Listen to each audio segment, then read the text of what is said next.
mics live so that we can hear our beautiful, wonderful voices. If you guys happen to have a chance to check on that on Twitch and see if you hear any sound, that would be super helpful to me. Because I'm getting myself back where I was. I'm pulling up my... I can hear him. Cool. Okay, and what we're going to do is we're going to do a downtime for Garamedes because he's had some time where nobody else has been paying attention to him, and then everybody else is live in that moment. I wonder if it's the frame rate change that's really pushing my computer. It probably is. Zoom is often the one, or not Zoom. OBS is usually the most intensive thing I put on here. Let's quit everything we don't need to have.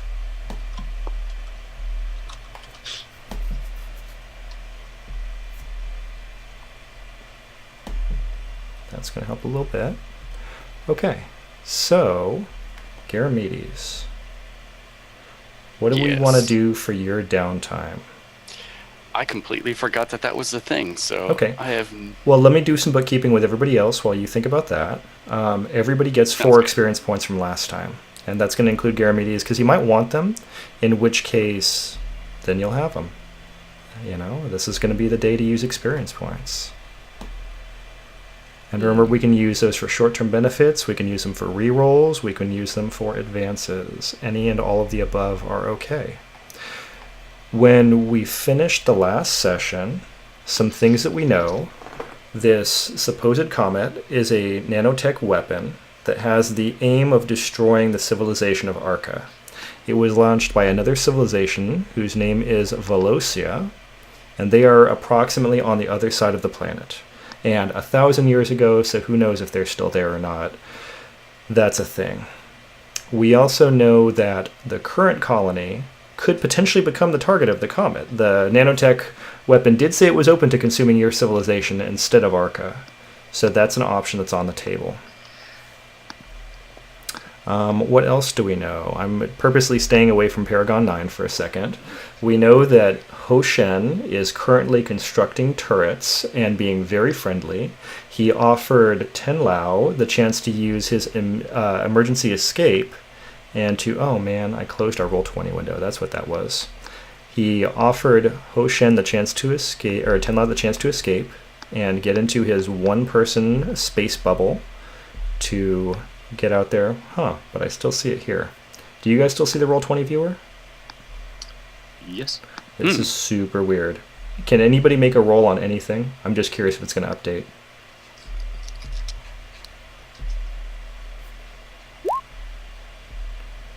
Yeah. Can Zan's went through. anybody make a roll on anything? Maybe I just reused the wrong... Just curious if it's I think gonna you used update. the wrong text, yeah. Okay. Because it went through as text, but not as a roll. Yeah. Okay. Okay, but I didn't see it update on the picture. Do you guys see anything update on the image?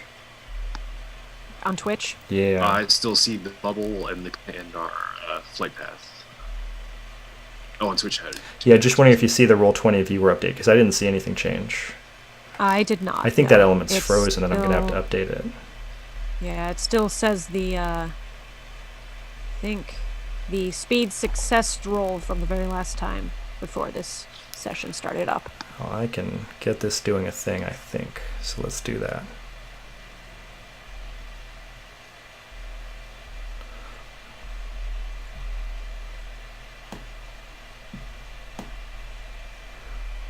No, I want to keep that because I might need it again. Okay. Well, I'll work on that. But while I'm working on that, everybody feel up to date with the Ho Shen situation? I think I went through that. And let's talk about Verathon. Verathon last time had you all fire on the tetrahydra nest, so there are no more tetrahydras. They are all atomized. Sorry, Jackie. Yeah, sorry, Jackie. And also just generally seems okay with this whole military situation. At the end of the last session, he was also responding to some armed conflict in the camp. There were sounds of gunfire, people running around. So there's some stuff going on there. And Kylabri is having a conversation with... Sorry, I'm doing the getting a link. With Paragon 9. And the last reference was, remember what we spoke of during our first meeting. And we don't know what that means. Yeah, that's worries. I mean, fine. It's fine. Does Paragon the character remember? It's fine. It's fine. Whereas- where the fairy No, doesn't. that's the fun part. Okay, that's interesting. We will deal with this momentarily. Yeesh. So, all that stuff is real stuff that is happening and we are ready for. And as soon as I get the Roll20 window reconfigured, I will consider things happy and ready to go. Let's see. Did you guys have anything you want to do with experience points I should be thinking about? Oh, you mean like short-term benefits? Yeah, is there anything you want to declare or anything you want to say you're spending on now? I don't think so. Okay. Well, there's no pressure there. Oh, you know what? I had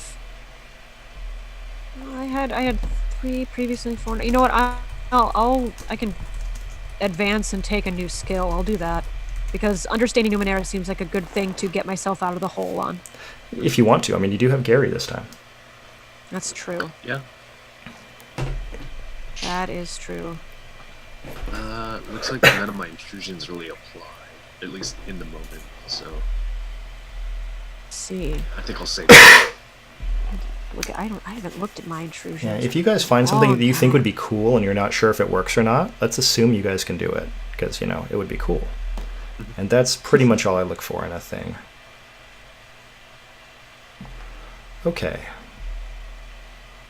Game on. Garamedes, downtime. So it's gonna sound weird, but I think during this whole thing, Garamedes decided to open a little workshop and work on some stuff. Okay. Because crazy things like this aren't really out of the ordinary for him, I guess. Sure. So that the community gets a benefit of +1 infrastructure. Yeah. And I get either 1 additional oddity, cipher, or artifact. Which one do you for want? each month. I think it's implying that I'm supposed to roll a percentile to do. I'm okay with you doing whatever you want to do on this one.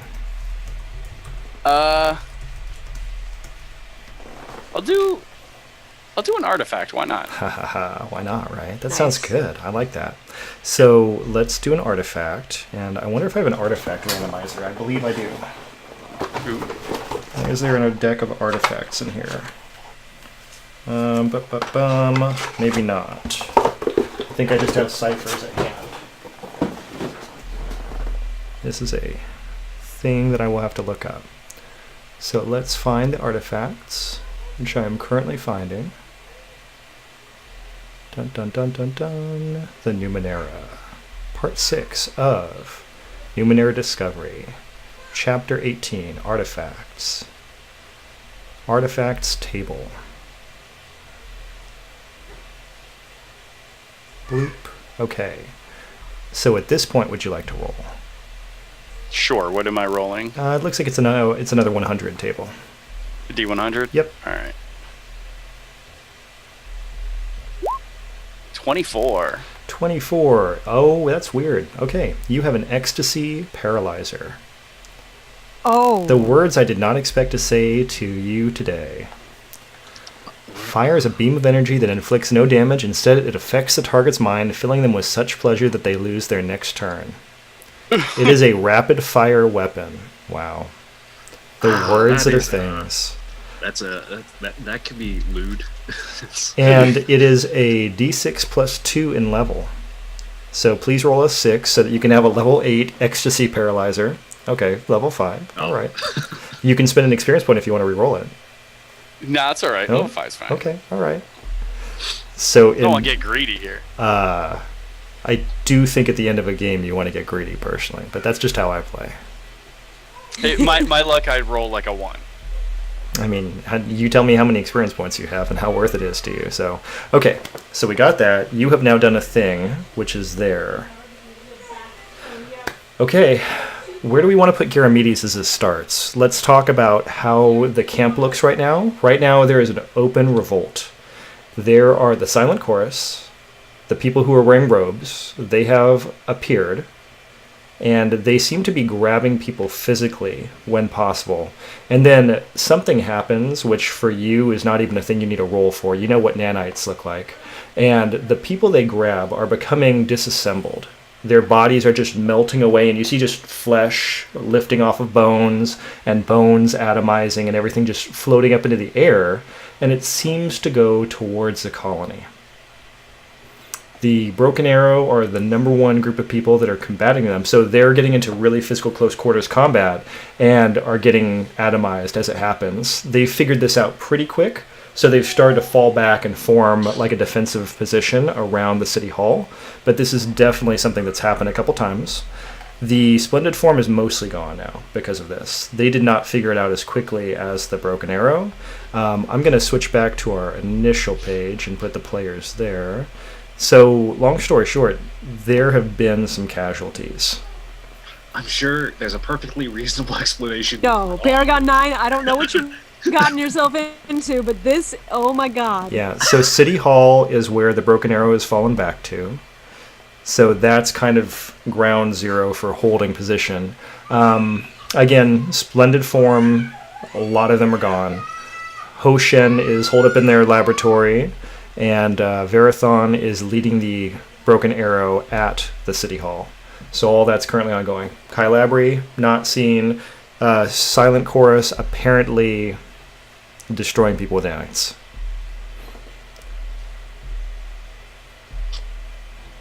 So where would you like to put Gary?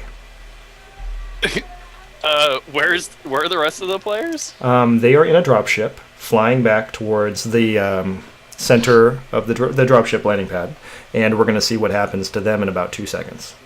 Okay, so I'm gonna assume that I'll say that Gary's probably set up his workshop either in Tenlau's lab, if Tenlau is willing to share the space. Yeah. Okay. So yeah, we'll do that. Maybe like in like a basement or something. So like while all this stuff, like he saw this giant AI show up out of the valley and was like, okay, it's normal Tuesday. And then he just went and spent most of this time in the basement working on stuff. So that would explain why he has no idea what's going on. Cool. Gary's got like headphones on, blasting music, while in the background there's like screaming and like gunshots. Like Stan Lee in the Spider-Man movie. Exactly. I'm going to make it one step harder for you, which is that you may have not intended to have any idea of what's going on, but you do have a connection to the datasphere. And I think that at about this point, your link has come online, and you've realized there has been a lot of stuff happening for the last 15, 20 minutes that you did not see, but have now had uploaded to your cerebral cortex, so you're aware of. Okay, cool. So you know about the Silent Chorus, you know about the Broken Arrow, you know about all the casualties that have happened on the surface, and you're just hanging out in your basement.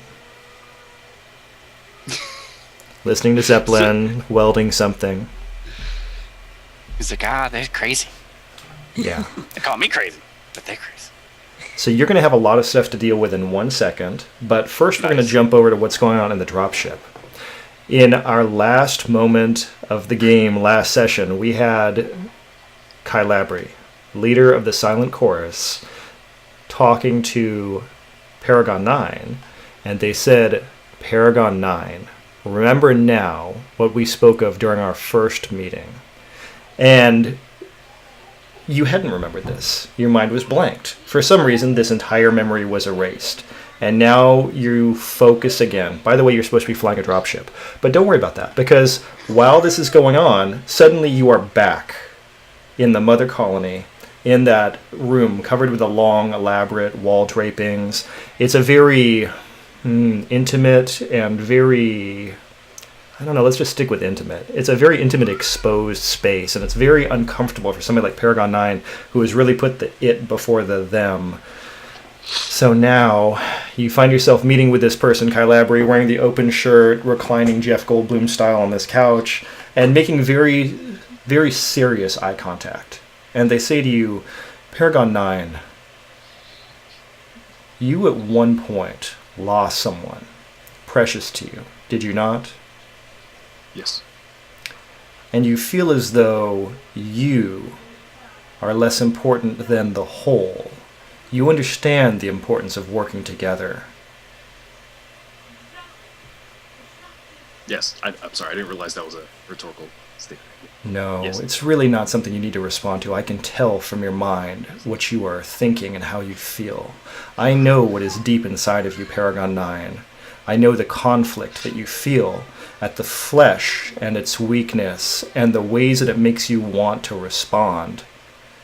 But that you understand the importance of putting yourself last. Paragon 9, you are not important. You do not have a significant role to play. But there is one thing you can do that will aid the most important thing we can do. We need to release humanity from the flesh. The silent chorus exists to leave the body behind and to pass into the purity of shared thought, a willingness to give oneself over to a greater, more purposeful entity.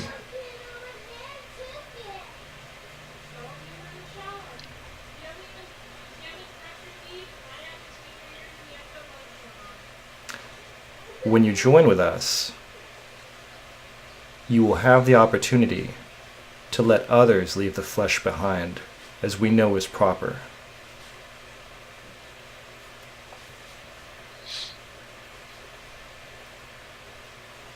I can tell from your silence that you understand that what I'm telling you is true and right. Yeah, like this is like Paragon. He's being silently, Oh, like silently sort of acknowledging, just Yep. not like me as a player. So I should have made that clear. No, it's good, it's good. When you remember this conversation, Paragon 9, you will know that what you need to do is do your best to destroy all of the bodies of the people you see. Because when their bodies are destroyed, their spirits will be free to join this shared consciousness. When I give you this instruction again, Paragon 9, when you remember this, you will do as I ask.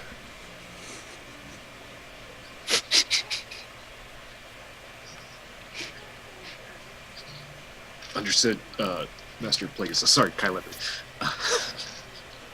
Now, forget. And, Paragon 9, as you remember this important conversation, the sensation comes back to you that this is your chance to leave flesh behind. And the only thing it's going to cost you is everyone you know. So, while my daughter yells at us from the background, those are the sounds of the people in the background that we hear and they're about to be destroyed. She's definitely playing a part in this game. I love her so much, but she is the loudest girl. That's good. That might be Liana yelling in great your ambience. ear as you start veering this dropship into the side of the canyon here. So, There's like crazy turbulence. oh yeah. So let's talk about the other thing that we need to do here, which is I feel like this is an intellect defense. Yeah, which I believe I am untrained. Double check. I have inability in intelligence defense. So here's I can take care of others to mind myself. here's where we might do some negotiating. Number one, you've had some time pass since this last interaction with Kylabri. Yeah. Do you feel like you are still in harmony with the desires of the silent form? I feel conflicted because, Okay. like, on the one hand, like, yes, like the flesh has proven to be weak and like sort of and pain, but like in that if they are truly like sort of driving towards the singularity and like consciousness joins a greater being, is that not better? But also, like I know this process will probably cause pain to like these people I like in like these three people I like in this colony. I'm going to say, for one thing, you are physically aware of the fact that from the dropship's sensors, you can see the people being atomized and disintegrated by these nanites. They're being disassembled as you're watching. So you know this is probably not a fun process. They are screaming and like convulsing in pain as this happens. So you definitely could feel conflicted from that. But the pain is temporary. The fear is because of the unknown of which they will be delivered into and become enlightened. True. You're really fighting me on this, giving you an asset thing. So I don't know. How do you feel? Do you feel like you would get an asset? Man, you should not Dang. have like, asked the master's player. Yep.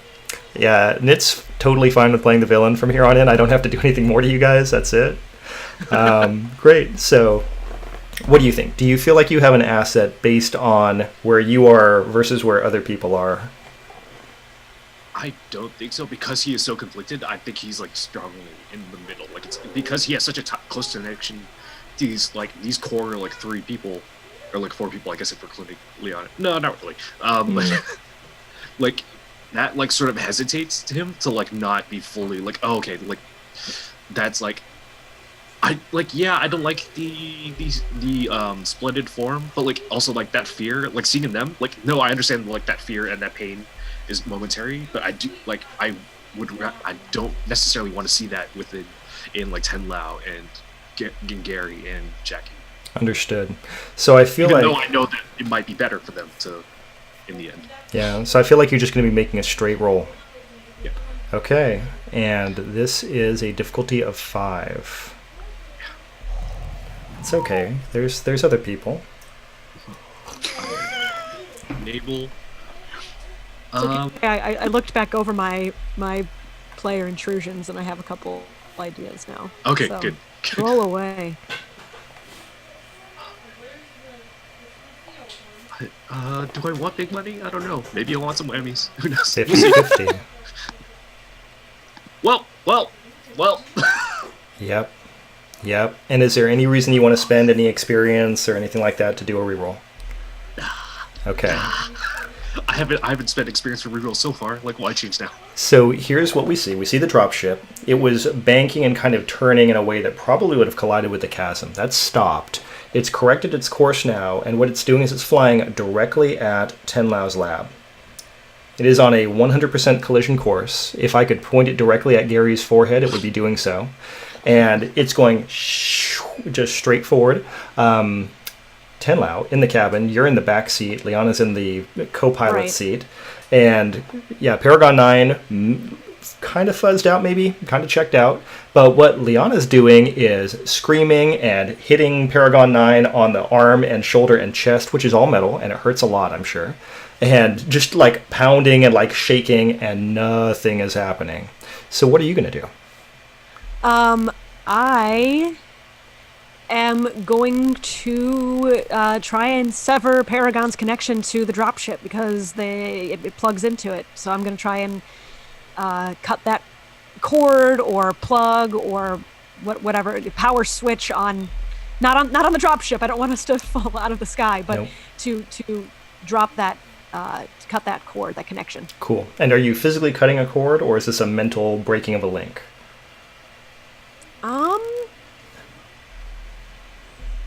I don't know. Do you have anything that would make I- it mental, or would it probably be physical? No, I think it's going to be physical. I don't have anything. I don't have any sort of like mental capabilities other than like creatively making stuff. Right. Unless you had some sort of So, cipher that where you were already it's gonna connected. I have the telepathy implant. I could try to use that to try and talk to Paragon and maybe see if I could break the connection that way. I don't know if it's more of a communication thing though. Yeah. So it's all up to you. The direct route is definitely to cut the cord, in which case you can definitely Yeah. do that. I'm going to say that's going to be a fairly easy might roll, like a level 2 might roll, just because of the fact you've got to Okay. reach over Paragon and do it. I think a failure is going to imply that Paragon is physically aware of you doing it. Okay. That's on train. Difficulty 2. You can't just rip me out of the Matrix, dude. That's rude. Yeah, you may not like it, but we'll see. All right. Let's see if I can do this. There we go. Nice. Good stuff. So you did it. It is unplugged. So really what happened is you just reach forward. Are you using just your hand, or how are you doing it? I'll use if I can cut something, I'm gonna use the forearm blade I have and just kind of slice through it. Yep. If it's And a cord. If it's yeah. no problem. It happens. It's easy. You've got a little dangling umbilical cord now on Paragon 9 because it's been cut away from the ship. I'm sorry. Why do I do this when you guys are drinking liquids? That was not nice. That was not on purpose. I'm sorry. Oh, that's totally fine. Okay, so with that, the dropship was careening towards your laboratory, and it's now just course corrected. And it's holding in midair and basically idling forward. At this rate, you will probably just land on the dropship pad, and it will just go into auto mode. Sure. Awesome. So I cut the cord and kind of next to Paragon, just start talking like what were you thinking? What are we? Step out of it! Like smack him on the head. So Paragon, you have two people hitting you, and I'm going to leave it up to you how you want to play this. So there's nothing that's required of you at this point, anything like that. I imagine like being jerked out of that connection. Like there's like a little bit of a daze. Like maybe the eyes like sort of flicker a little bit.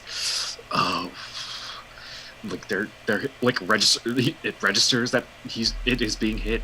It's like, okay, there are more important things at hand. So officially for rule stuff, what we're going to say is Kylabri's connection, it's a momentary thing.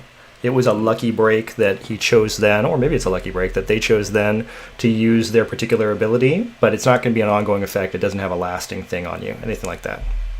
Oh, so you're just going to push all that responsibility of being the bad guy on me instead of... If you would like to continue being the bad guy, it will be a personal choice. Good.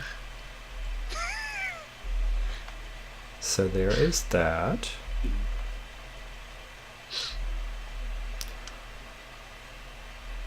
I am currently drawing some turrets, so feel free to interact with each other while I draw. Awesome. It seems the members of the Silent Chorus have returned.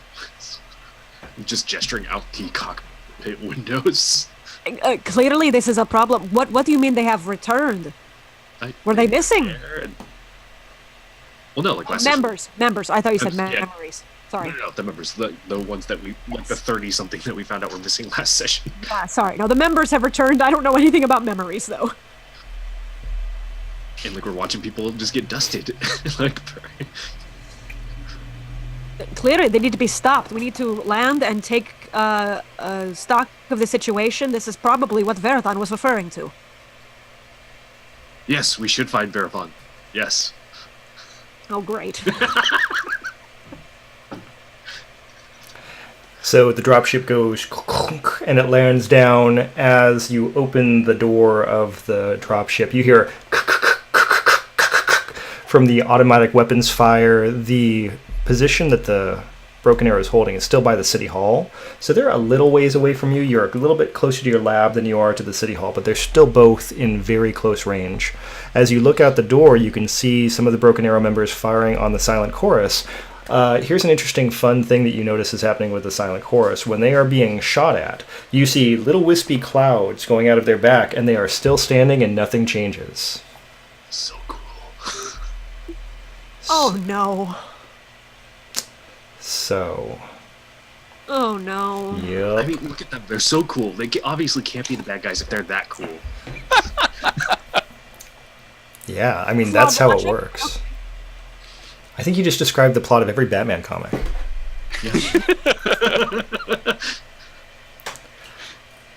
I mean, we all know that Decepticons are way cooler than the Autobots. As much as, like, they were the bad guys. They had the best music. They had the best... They could fly. Yeah. They had better names. Mm-hmm. One turns into a cassette. They didn't have the morals, but they had the aesthetics. I think that's just every bad guy ever. Yeah. It's probably true. So, let's see. Liana is looking confused, looking around. You guys have this really big rifle that you gave her last time. Yeah. I don't think she really knows exactly what to do with it. Actually, no, she didn't take the rifle, right? She took the sidearm. I think we ended up with Paragon 9 had with the rifle at and the then end. the items are, Yeah. So she's got this sidearm. She's holding it. She looks concerned. She's not really sure where she's going. And the Splendid Form somewhere. The Broken Arrow holding their position. The Silent Chorus way too present. Okay. All right, everyone, back to my lab. We need to regroup and figure out what's going on. To the lab first, and we'll go from there. From the cockpit, as we're ready to leave, do we see Verathon anywhere on the field of battle? Yeah, at the city hall and above, there was a little bit of a stepped tiered area that Jackie liked to sit on top of and oversee everybody working. And right now, Verathon is up there and actively directing the fire. Do we know that that Garamedes' lab is combined with 10 labs? I'm assuming we know that. I would assume we would know that. Yeah. It wasn't built while we were gone, I would hope. Yeah, I mean, the downtimes overlap. You guys have only been gone for a few hours, and we didn't do a weird time skip this time. So as far as you know, everything's been going pretty well. Yeah, so we know that he's holed up. I mean, maybe not currently, but we know that his space is with mine. Yeah. Paragon will suggest we should go and supply at your lab and see. I did not see Garamedes. We should check his lab as well before we convene with Verathon at the city hall. Very well, let's go. So you bust into the lab. Everything's fine. Nothing's been touched, and you've got that space. It goes down to Garamedes' lab. So you go down there, and hey, Garamedes, they're here. He's just working on some stuff. But do you not hear what's going on outside? From out of frame, a robot hand just grabs Garamedes' shoulder and shakes him. Hey, what? Attention. You can hear in his ears, it's not listening to music. He's literally listening to a user manual. But he's dancing to music. Oh god, oh no, he has AirPods in. See, he also would like to be part of the Singularity, obviously. That's a super robot thing. Listen to user manuals for pleasure? Yeah. Join us then. Oh, you guys are back? Yes, to a significant amount of chaos happening outside. Didn't you just leave? It A seems few there are hours new ago. developments since we parted. Time flies when you're having fun. Right, well, there are people dying outside. Okay. We figured that we should maybe do something about that, should- considering this is... I guess you could stay there if you wanted to. It's not my business if people want to turn into dust. I don't think they want to. Oh. I think Well- they're being forced to. I was only half paying attention, so... Gary just assumes this is a weird game of tag. Paragon is just ominously not contributing to this conversation. Just the same way. I made this really cool thing. I call it... What does it do?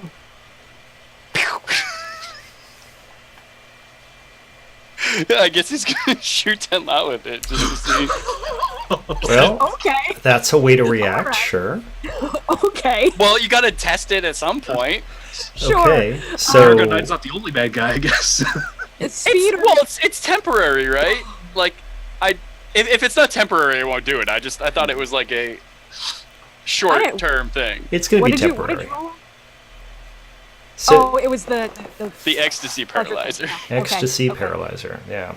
So it does it- only if affect you it for has- one turn, and you can either make it a speed roll if you want to get out of the way, or you can make an intellect defense if you just want to be stronger than that. I'm definitely more intellect based than I am speed based. So, difficulty It's going to be 5. 5. I don't know that this is going to go well. Considering that it caught me off guard, I'm not going to spend any sort of effort on it. So we'll just do a straight roll here. Oh, damn. I somehow succeeded. Well, you're not that fleshy, right? So maybe that's it. Maybe so. Lao is already beyond the trappings of the flesh. Might as well complete that process. Ten Lao actually just starts giggling. It just tickles. Wow, that's not right. No, I don't think that. No, that's it. Oh, no, I think it probably works okay for most people. I just don't think it affected me the way I expected it to. It's fun, right? Sure. Yeah, I know it doesn't kill people, but it's fun. I'm gonna do that. All right. So what's up? We want to stop people from forcibly being put to death by dust. Nanobots, I'm pretty sure. Oh, okay. Tenlau has interfaced with the intelligence, and we should we will inform you as well as Varathon and the remaining leaders once we reconvene at City Hall. Okay. Lead the way.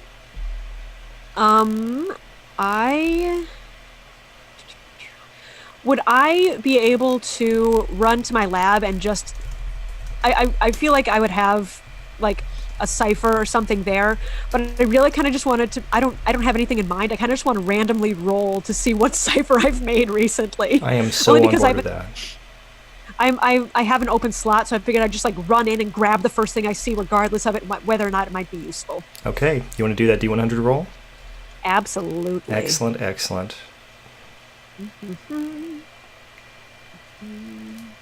want to roll a D100. 69. It's 69, dude. Okay, now I gotta admit, we're gonna have to find out what that is, and there's a possibility we're gonna be really disappointed. Especially after the ecstasy paralyzer. Yeah, seriously. Oh, this is bad. Reality spike. Oh, I Nice. think I remember what that is, actually. Hold on. I mean, clearly this better be the most powerful thing. Oh man, that's actually, I mean, if okay. it's on 69 out of 100, it should be. Yeah, okay. This is effectively the movable rod of Numenera. Oh, nice. So once you put Okay. this somewhere, it will never, ever move, ever. Nice. And if it does, it's going to be ruined. It's a d6 plus 4 in level. Okay. Jeez. So D6. Yeah, so just roll a 6. Oh my gosh, okay, 9's pretty good. So you effectively have created a new pole for this world or something like that. That's great. Yeah. Whoa. I really wonder what people would think of, like, you know, as the actual reality of something that never can move ever. Like, I wonder what that would actually do to a planet's gravity. Probably be fine. know. Probably not, like, rip a giant rent in it or anything. Oh god, yeah. No, like, would it stay in position, like, and the planet would still rotate? And, like, it would just rip through mountains? Don't stick it in the ground, Zan. Whatever you do, don't stick it into the ground, or else we're going to have some serious, like, geographical consequences here. Seriously. Once activated, the spike does not move ever, even if activated in mid-air. Might actually will dislodge the spike, but then it is ruined. Wow, okay. All of society has to, like, then form architecture and, like, city planning around the path of the rotation of the planet around this one spike. I mean, Okay. Those, actually, this is really, really concerning as a Numenera. I honestly don't even know what to do with that if you actually use that in the right way. I swear. because, like, in D&D, I would assume they're not considering planetary rotation, so it just rotates along that, wherever it was, with the planet. But in Numenera, yeah, I could see that argument being made where, no, that's space and time, that's where it stays. And we're on like 9 out of 10 level-wise, so, I mean, I'm imagining Earth is probably a 10. It probably beats this Numenera, but yeah, I mean, I'm slightly concerned for the plot now. That's good. Good stuff. Because you don't have to worry about just the rotation of the Earth, but its orbit. Mm-hmm. Oh, wow. Like, once a year we come back to the rod, and, like, that is a new holiday. The rod is... Oh, Why is there man. this Rod's rod-shaped meant to be hole in the Earth now? What happened? Oh, that's so great. I love it so much. I'm also now considering what would happen if this became a grafted cipher for me. That cannot possibly be good. Not gonna go that route, but that's the first thing that popped into my head was, oh, Tenlau just never moves ever again as a character. huh.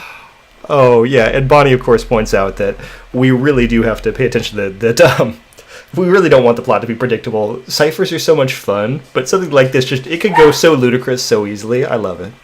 Great times. Seriously. Thank you very much for rolling that.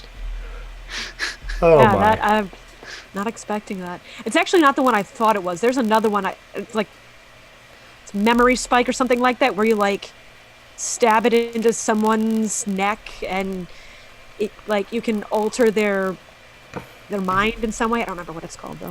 Yeah. That Exactly. would have been real convenient, like considering Right. the metagame here. Well, and they don't Right. call this like physical spike. They call it reality spike, which kind of implies to me that this is somehow like multi-dimensional or something like that. Oh, it's just too much fun. Okay, let's just see where that goes. That's going to be a good cipher to use on anything. Oh, I love it. Okay. Wait, so I run into my lab.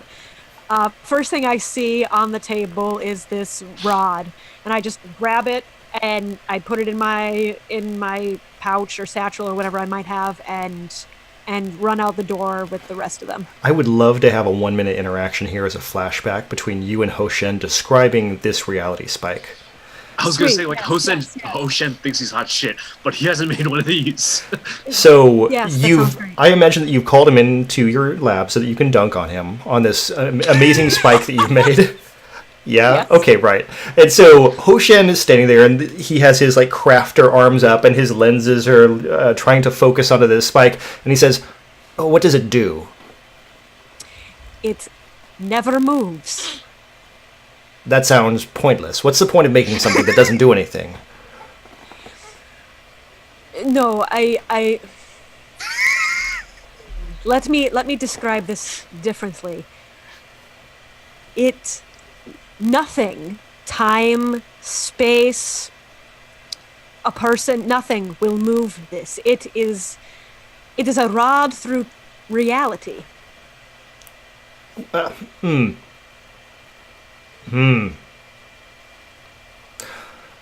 right. That's terrifying. Yes, but incredibly interesting. It has taken me a very long time to figure out exactly how to fine-tune this. I've had lots of others that were very poorly constructed, but this one is going to last. This one is powerful. I need to go. And do you have any notes on this spike? Yes.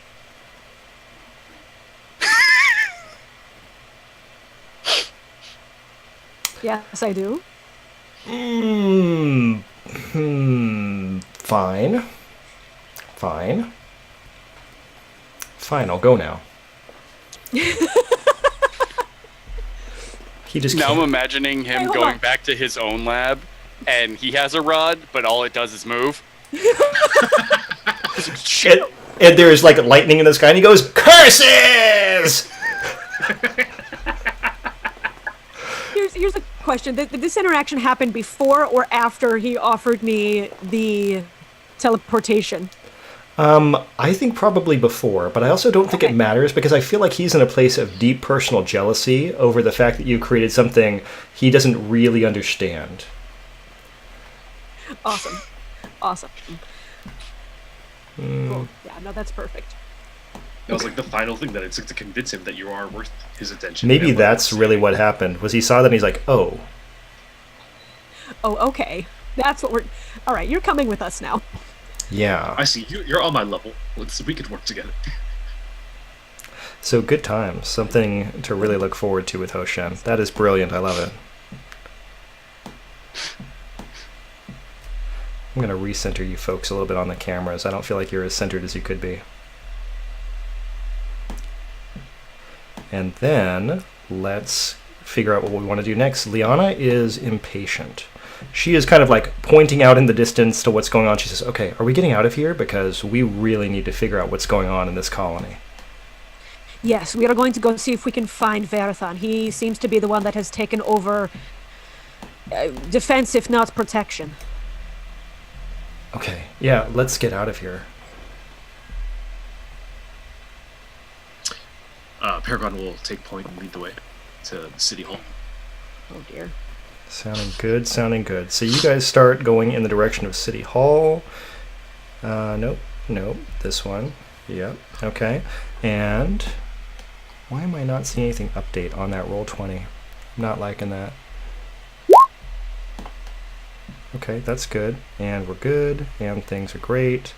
And we will keep that transition up. And I like it. Okay, so you guys run over to the city hall. Inside, it's a few members of the Splendid Form. You guys see 5 people, and Jackie is there. And being very soothing and calming and speaking in a way that's helping them like stay focused, and they're gathering supplies. They have boxes of food, they have the few potable water rations you all have. Everything's kind of in one spot. It looks like they've also grabbed all of the IO. You had like the Energon cube maker, so there are several of those that are being brought in and kind of stacked in a spot, and Jackie is being very soothing and calming and overseeing all this, and just kind of like makes eye contact with you, but also head nods in the direction of the exterior door that leads up to where Verathon is. And you hear that, again, staccato gunfire going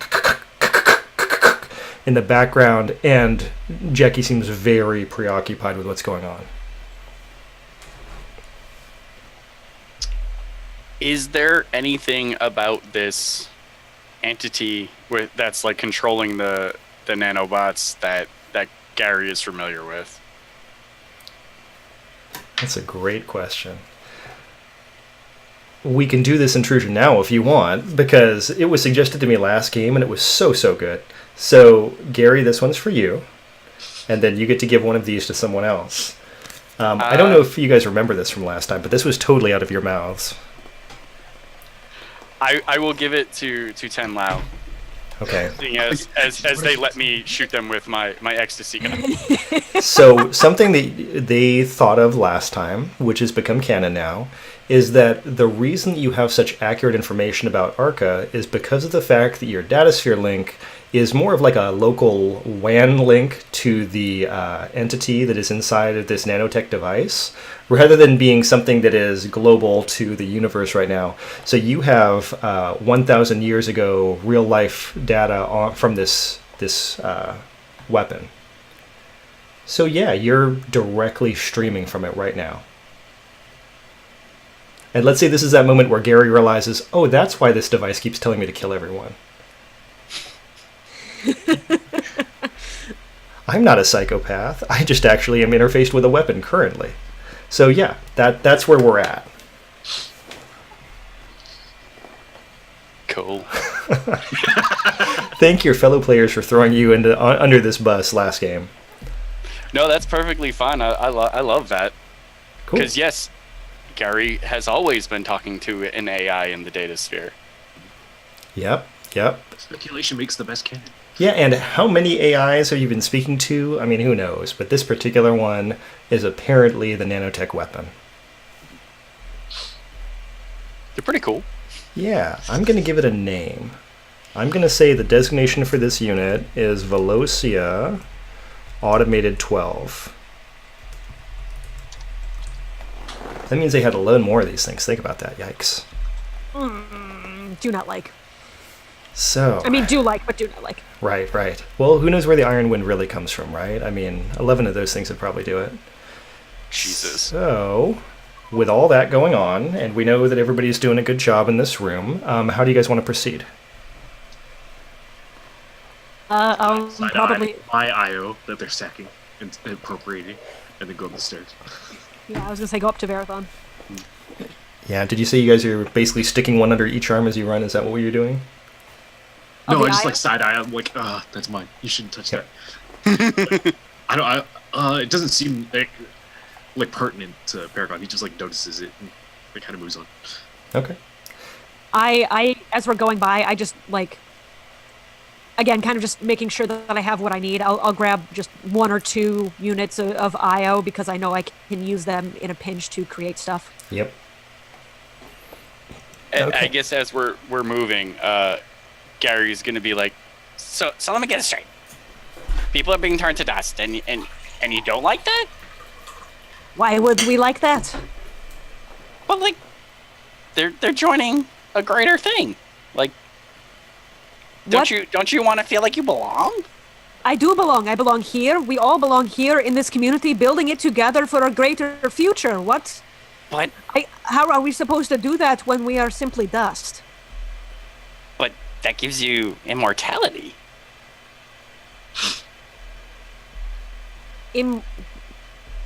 At what cost? Is there a cost? This is like the stairs on the way up. Yes. And as you breach the door here, you hear Yeah. much louder now as all of these guns are being fired right in front of you, and Verathon is like pointing, and they're very calm in a disturbing kind of way because they have their hand up by their earpiece and they're directing things with one finger and like kind of touching an overlay as they go through things.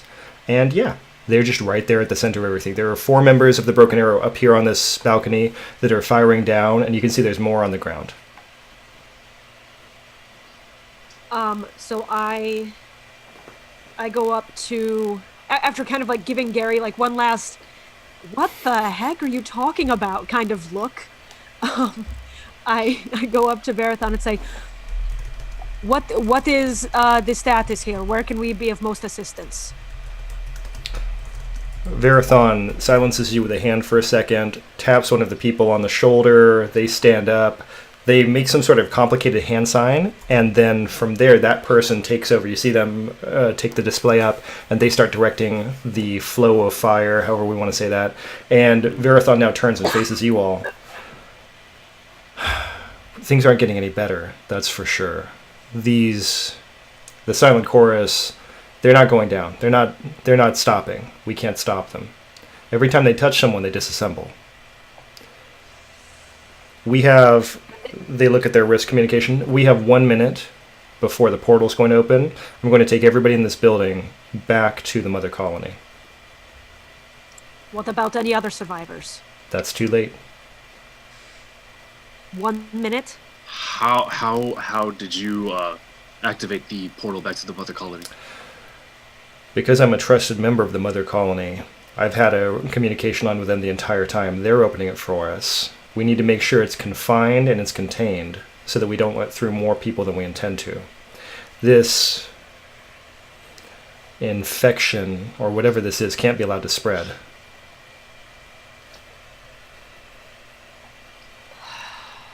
There are people within the city that collection of beings essentially is coming down on. We have no way of getting them out as well. We only have 1 minute, really. I've already called in the portal. I'll take whoever I can here in the building. If you find a way of saving more people, we can call it again. All right. But the rest of the Broken Arrow, Jackie, those few Splendid 4 members that we've managed to gather, I'm taking them all out. And you are going with them, or you're remaining? I'm going with them. This colony's Sorry, lost. I might, me as a player, might not understand. Like, he says he can open it again. Like, is he saying, like, so if people stay here and, like, try and rescue the bubble city, like, those people that stay behind can call the portal open again? It's a reasonable question, because you're not aware of that being a thing you could do. So okay, I wasn't sure if no, that's good. Yeah, so as far as you know, you don't have that level of access to the Mother Colony.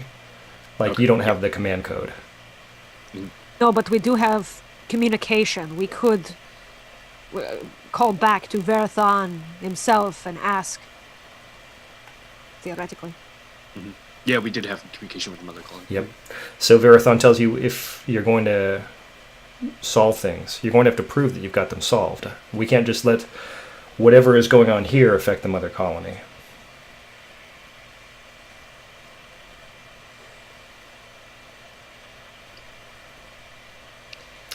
And we believe that this is something that has occurred here and not something that was a part of the Splendid Form, not the Splendid Form, sorry, the Silent Course to begin with. I'm not sure, but you have 45 seconds. God damn it. Okay. Verathon says in 30 seconds I'm going to move everyone down to the lower level. Like, reasonably, like, being like a sort of a tracker sort of character, like, can we clear that distance in 30 seconds? You're not really sure where they intend to open this portal, but yeah, it does not seem to you like it would be a great bet to get over to the original drop site with all of this going on in 15 seconds from there. So yeah, they just said they're going to move everybody down to the lower level in 30. Do we have any idea of, like, what device is actually going to be opening this portal? Yes, you have all actually passed through this portal from the other side on the Mother Colony. So you've all seen it. It's like a Stargate-style portal. Yeah. So there's there's an entrance on this side too, right? No, you guys don't have a fixed location for it. Okay. Like Varathon is calling them to open the portal for us to go through. Like, Yeah. So there's nothing we could sabotage to stop it from opening. Right. Yeah, you guys never built like your own version of the portal pad going back. Okay. Does Paragon have any contact with Kylabri currently? You could try again.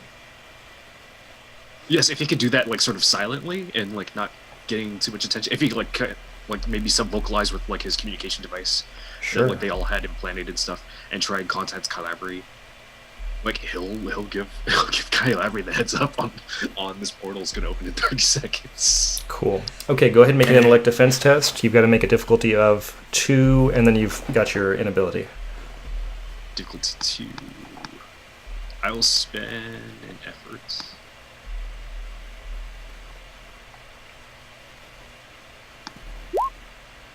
Nice. Yep. So you cut through a screaming wall of static where it sounds like you're hearing 100 voices talking at the same time. And then after that, it kind of like pops out, and Kylabri's voice is the only voice you hear. And Kylabri says, Paragon 9, it seems you forgot what we spoke about earlier.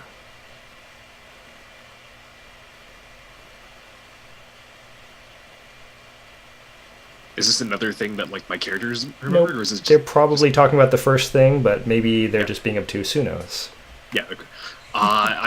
The, like, sort of sub-vocalizing, or, like, or something like that. Paragon is saying, like, they will open a portal back to the mother colony within a few moments. If a small collection of the nanites were to, say, attach themselves to one of the people going through, such as maybe myself, maybe they could lead the remaining of the collective to this greater collection of living beings that could be joined into the greater being. No, Paragon 9. I think the people of Arca are sufficient for our needs. Once the people of this colony are removed, there will be no one to stop the weapon from taking over that civilization. Understood. Okay, so not to pile on, but there's just a doorway that leads to where we are, right? Yep. And it's the only way in and out, Yep. other than jumping off the building. That's true. Okay, so Gary's been quietly sitting in the back, and he's going to use his lightning wall projector and lock the door so that Marathon and his people up there can't get to the portal. Okay, so you're doing that. And what level is the lightning wall projector? Level 4. Okay, so you pop the lightning wall projector, and the three of you, Liana and the broken arrow, are all up here. Varathon turns and says, exactly what are you doing? Well, now you can't go. Well, then I won't go, but I've already set the jump point location. It's going to happen. Why didn't you think of that? Thought you were selfish. Varathon crosses his arms and says, that's fine. We'll all wait here together. Gary, what? What?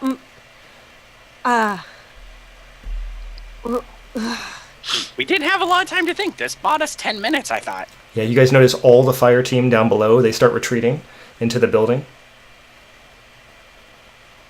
How tall is this building? You guys are about 20 feet in the air. Not that high. Not deadly if you jump off the ledge. Yeah. Oh. I don't know. This is a game after all. I'm pretty sure you guys will survive jumping off a ledge. This isn't like Star Wars Genesis, where falling is the most difficult kind of damage. Seriously.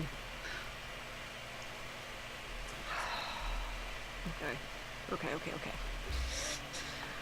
Ugh. I'm just trying to find your ambient damage from falling. Let me grab that.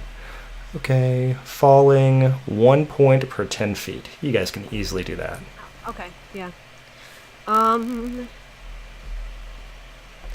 Give me like 1 minute here. I'm gonna go take a real quick bio. I don't know if you guys want to do the same, and we'll come back Yeah. and we'll find out what's happening. So I'm gonna turn the mics off. We'll go on break for just a moment.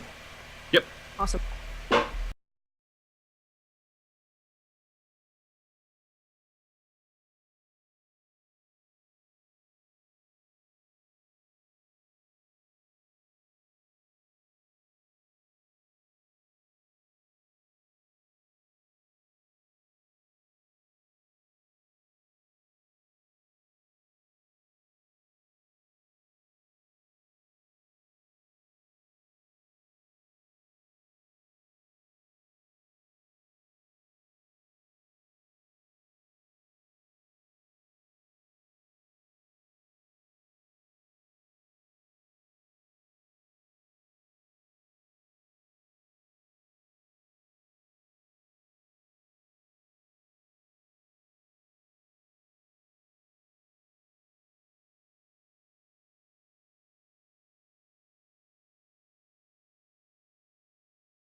Bringing the sound live, doing a transition. Let's find out what kind of shenanigans we are up to.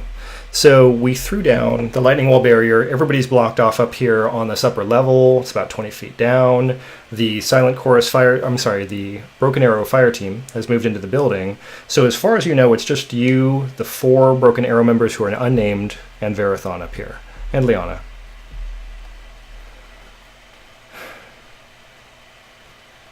So Verathon says, 15 seconds. Last chance if you want to bring that down. We'll all get out of here.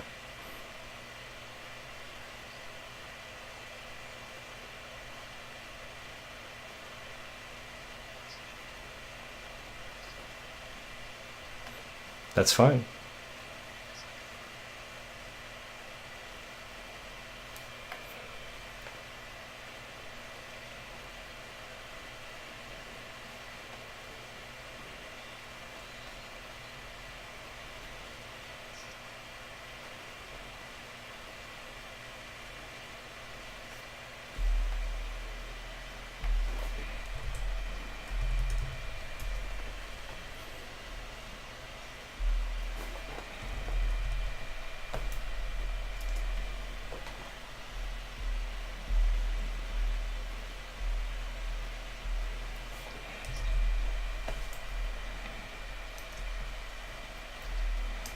Okay.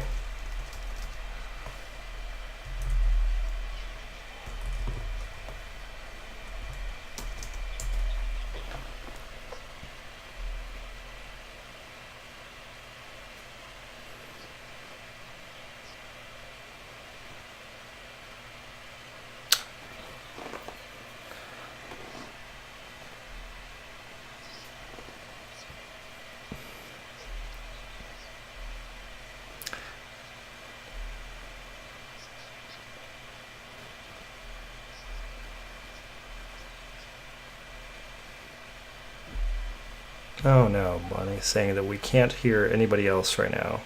Can you guys try doing some talking things? I think I switched the output of the Zoom when I went offline. Okay. Oof. Okay, now let's try it. Let's see if everybody can be heard again. That was a good set of stuff. Bonnie, let me know if you hear us again. Talking, Can you hear us? Doing some talking.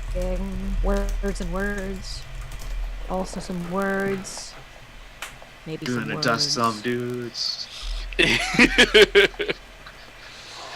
Yep, give it a couple seconds and we'll see if it got better or not. Yay! Hey, we're back. Okay, so Okay. our dramatic recap. Do you guys want to recap your dramatic parts that you just said? Yeah. Chen Lao basically said, "Hey, Gary, if you want to take that wall down, that'd be great, because we would like to do what we can do, but you can do what you want to do, and if you want to be dust, you can be, but we don't want to be." Yeah, and Gary was just like, all right, you guys are crazy. This is the opportunity of our lifetime. So, with that in mind, now that we've solved that, Verathon nods at you all, marches down the stairs. The other four folks march after him. The last one hands something to Gary on their way down, because why not? You deserve some sort of reward for not murdering everyone. So let's get another D100 roll as I pull up the cipher table. All right. 68. Oh, that was so close, but not good. Yeah, so... Two reality Oh, runs. why would I give this to you? Why would you want this? Okay, so it's a ray emitter for paralysis. Is this a cipher? It is a cipher. Okay. And yeah, you're going to need to roll on a level for it, and it's a d6 plus 2. Garamedes, the paralyzer. Either ecstasy or something else. Yep. Got one You of said each. D6? Yep. Okay, Six. so it's a level 8, because it's a plus 2. So now you have that. It allows you to Nice. project a ray of energy up to a very long range that paralyzes the target for 1 minute. Nice. So with all that Alright. in mind, you hear the sound, like the sucking, gravity-changing sound of the portal opening inside the building below you. And all of the Broken Arrow and Verathon are marching into it. And I apologize for the fiat, Kyle, but we're going to have Jackie also enter into the portal. And Jackie will be safe. Can I use an XP intrusion that, for some reason, Liana is the last person, one of the last people to go, like, be attempting to go through? I wasn't going to have Liana go through at all. She was going to stay up here Okay, with never you. mind Do you then. want her to stay, or are you trying to get her to go? No, Paragon would I try and grab them and try and force them to stay. Okay, yeah, Liana's just standing there next to you all. As we're going down, because I was going to do this, but I wasn't quite sure the right time given how little time we had, but kind of talking to her as we're going down the stairs towards the portal area. I am not sure what the best course of action is here. I would happily stay with you if we can find a way to get your people out, but I fear that they are also more interested in saving the city at large, and I don't know if that is within our capabilities at this point now. Liana says, this is really a crisis. I don't know what we're supposed to do. As an emergency responder, they would tell us that we try to save the most people that are most likely to be saved. I don't know what's going on in Arca. I feel like we have to stop whatever's here first. How close is this conversation taking place to the portal? You guys are all up on that ledge unless you've gone somewhere. Can Paragon say Arca will not be saved and push Tenlau through the portal?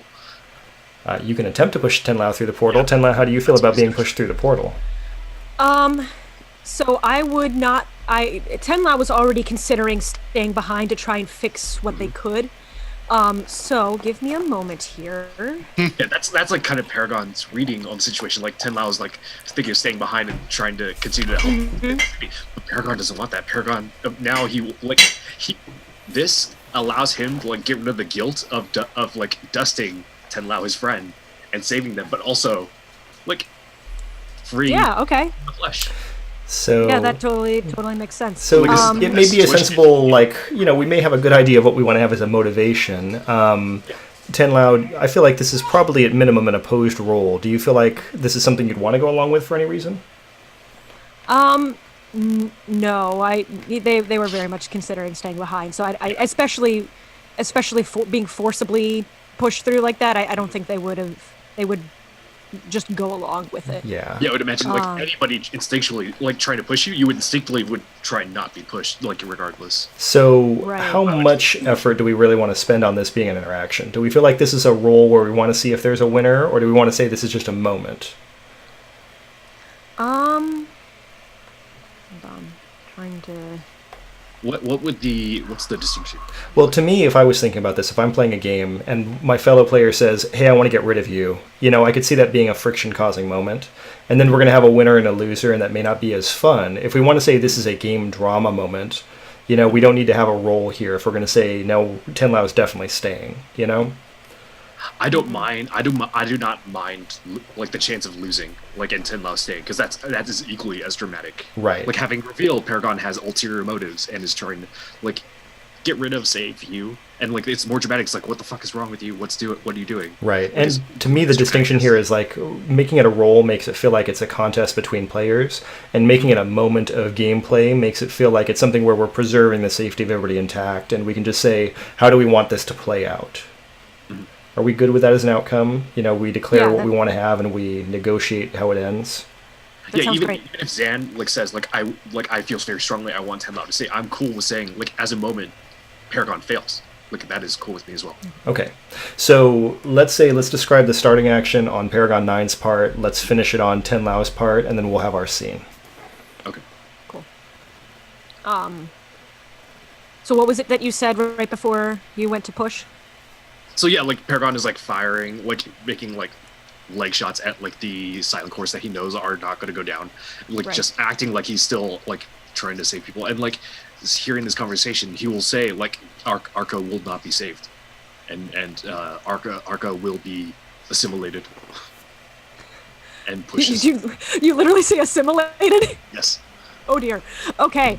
Like at this point, it's more dramatic. Just make it very clear that he's Sure, like sure. it's not just that like no, they're not going to be saved. It's pointless. Like no, he's like on the other side. Yeah. At first, not realize, like just kind of like figuring it was like, no, it's hopeless. We should go. But hearing the word assimilated, that's definitely what kind of ticks Tenlau off. Like kind of gives you a face. And as you go to, push them, just kind of like takes a quick step back. And what I'd like to do, and I don't know how possible this is going to be, I'd like to try to activate the telepathy implant to see if there is a similar feel in connection with Paragon as there is to what I had with the nanite storm Cool. thing. Same thing I'd say, just to make it fine with everybody and keep everybody's agency intact. Nit, how do you feel about that? You okay with this as an idea? No. Yeah, like if you wanted to, like I am cool with that succeeding. Cool. Like because yeah. Okay, cool. I feel like we're at It's one of those like- points where this is more a conversation between friends than it is whether or not we have a number on a die. So good, Yeah. good. Okay, so you do that. No is the answer. The connection you felt Okay. before with this nanite construct is a very singular intelligence that agrees with things. Paragon 9 is Paragon 9, but also additionally, the thing that is happening, there's like a tendril or a connection that goes out to Paragon 9. There's the same sort of thing that you can see spread out all across the landscape of these Silent Chorus members. It's not in any way going up to the nanite construct. It is all pulling in the direction of the Silent Chorus barracks. And really, to you, it looks like if you were imagining a hand and you're looking at all of the individual fingers or Sure. creepy octopus tentacles, and then one of these just happens to be latched onto your friend here. Awesome. I'm going to quickly do the roll for the telepathy implant, see if it depletes. It does not. Nice. Cool. I kind of like quickly, activate that, take a step back, and just kind of like look around, confused, look between Gary and Paragon, and say, "Am I really the only one here then?" So I think while you guys are having this conversation, Gary is kind of sitting here arguing with the AI, like, what? Why wouldn't anybody want this gift? This is awesome. Like, why? Wait, so like, there's people who don't want this, and you're forcing them anyways. Like, I don't get it. And here's the thing that's weird. When you're talking to the AI now, there is the very normal AI presence voice that has a purpose. Its purpose is to destroy, but its purpose is not to assimilate. It's not trying to grow or change. It's just going to destroy things. And it's looking for the highest value target.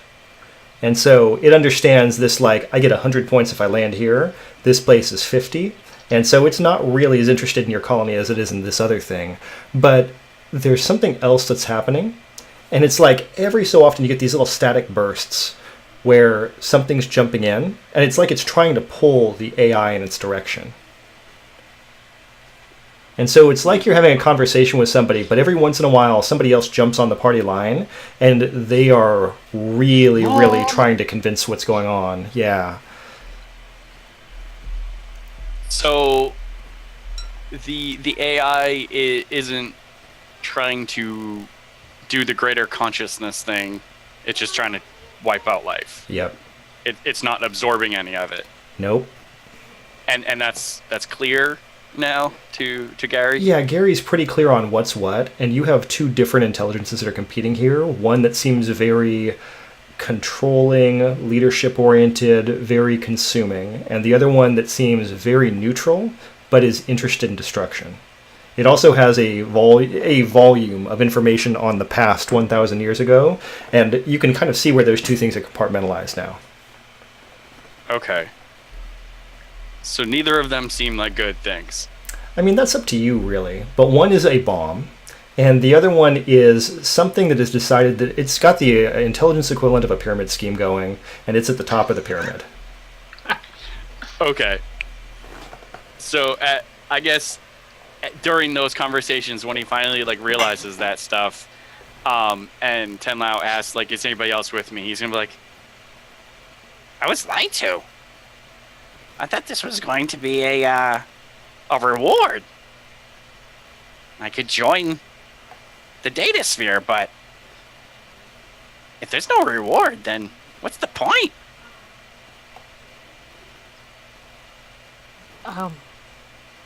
There isn't one.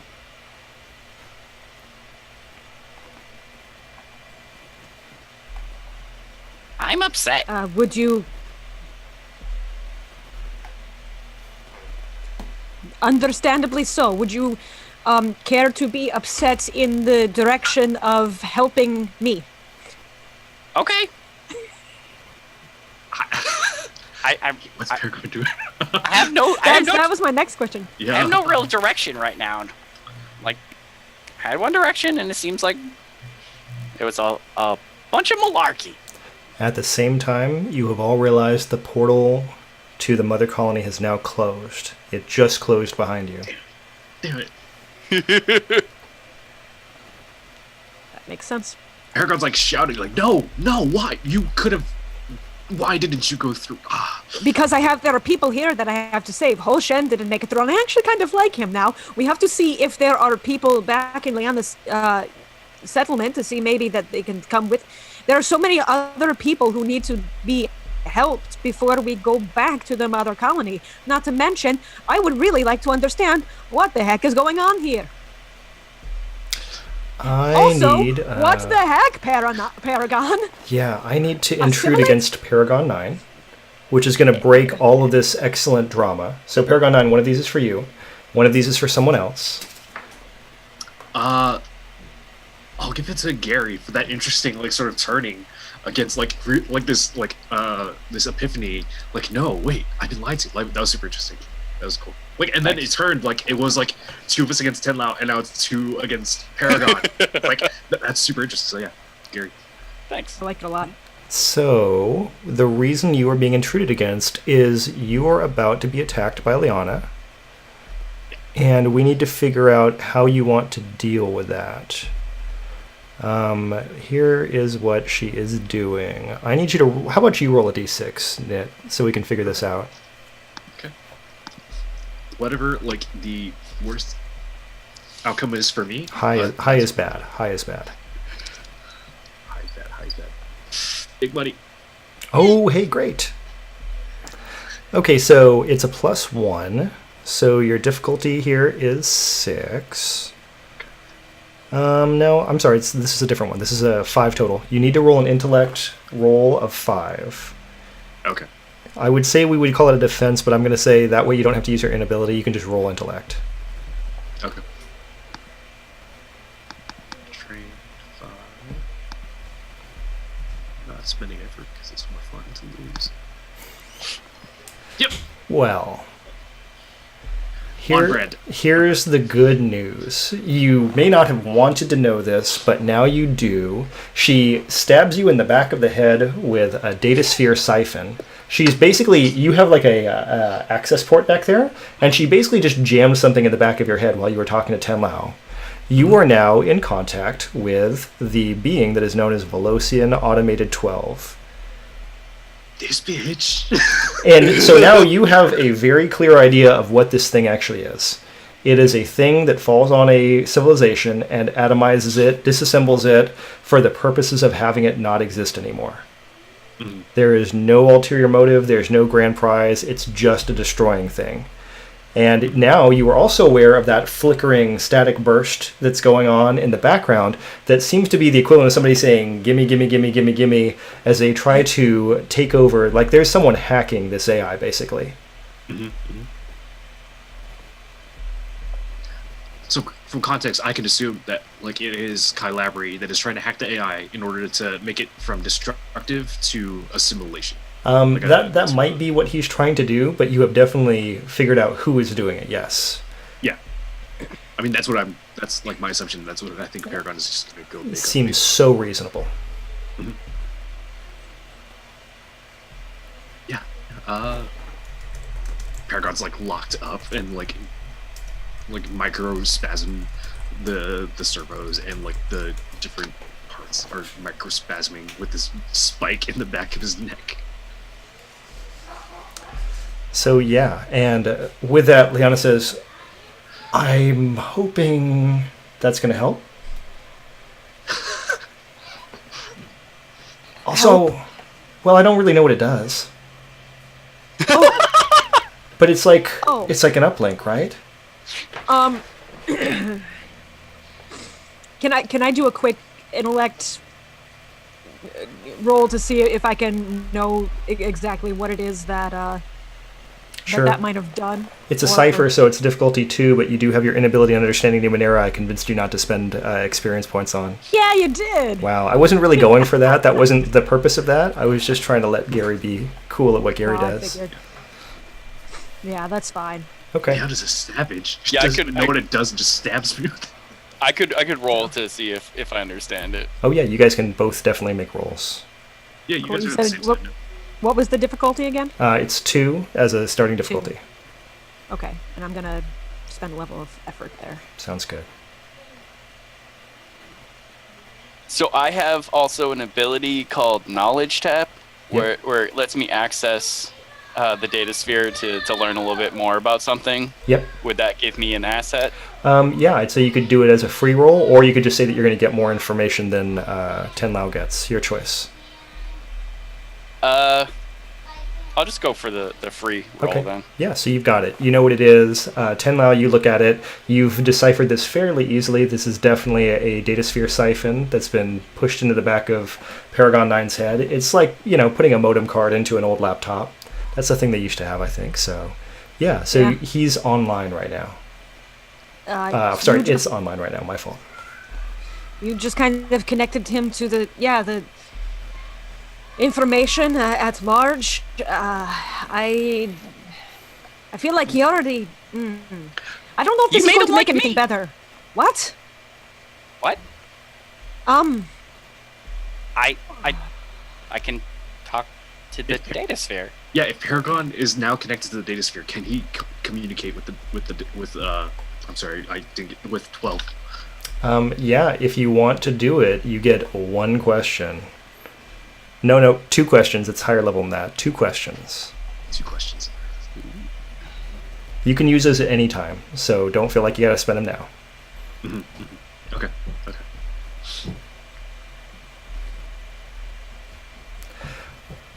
Okay. So Liana says, look, he's fine, right? It's fine. It didn't deactivate it or anything like that. No, I just hope it actually made things better and didn't worsen his mindset on the situation. I don't know, but nobody is firing on those people who are attacking right now, so I feel like we need to get out of here before they get in this building. I agree.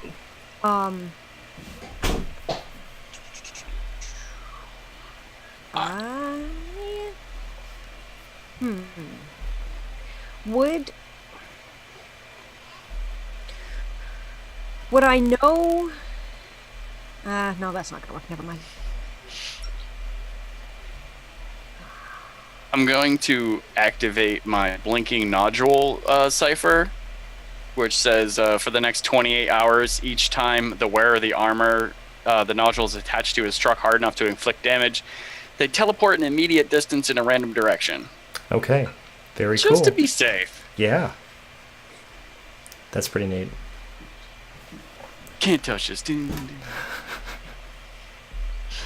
Hope we'll all look forward to that. So, good fun. Okay. What do we want to do? Ooh, that is a very good question. Portal is closed. Paragon will probe 12 to see if it is willing to cooperate with the Silent Force.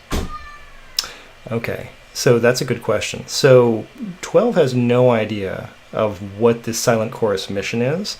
There's no part of its programming that saves anything that happens when it assimilates something, when it disassembles something. There's no assimilation at all. There's no backup for data or anything like that. So all it does is break down physical matter.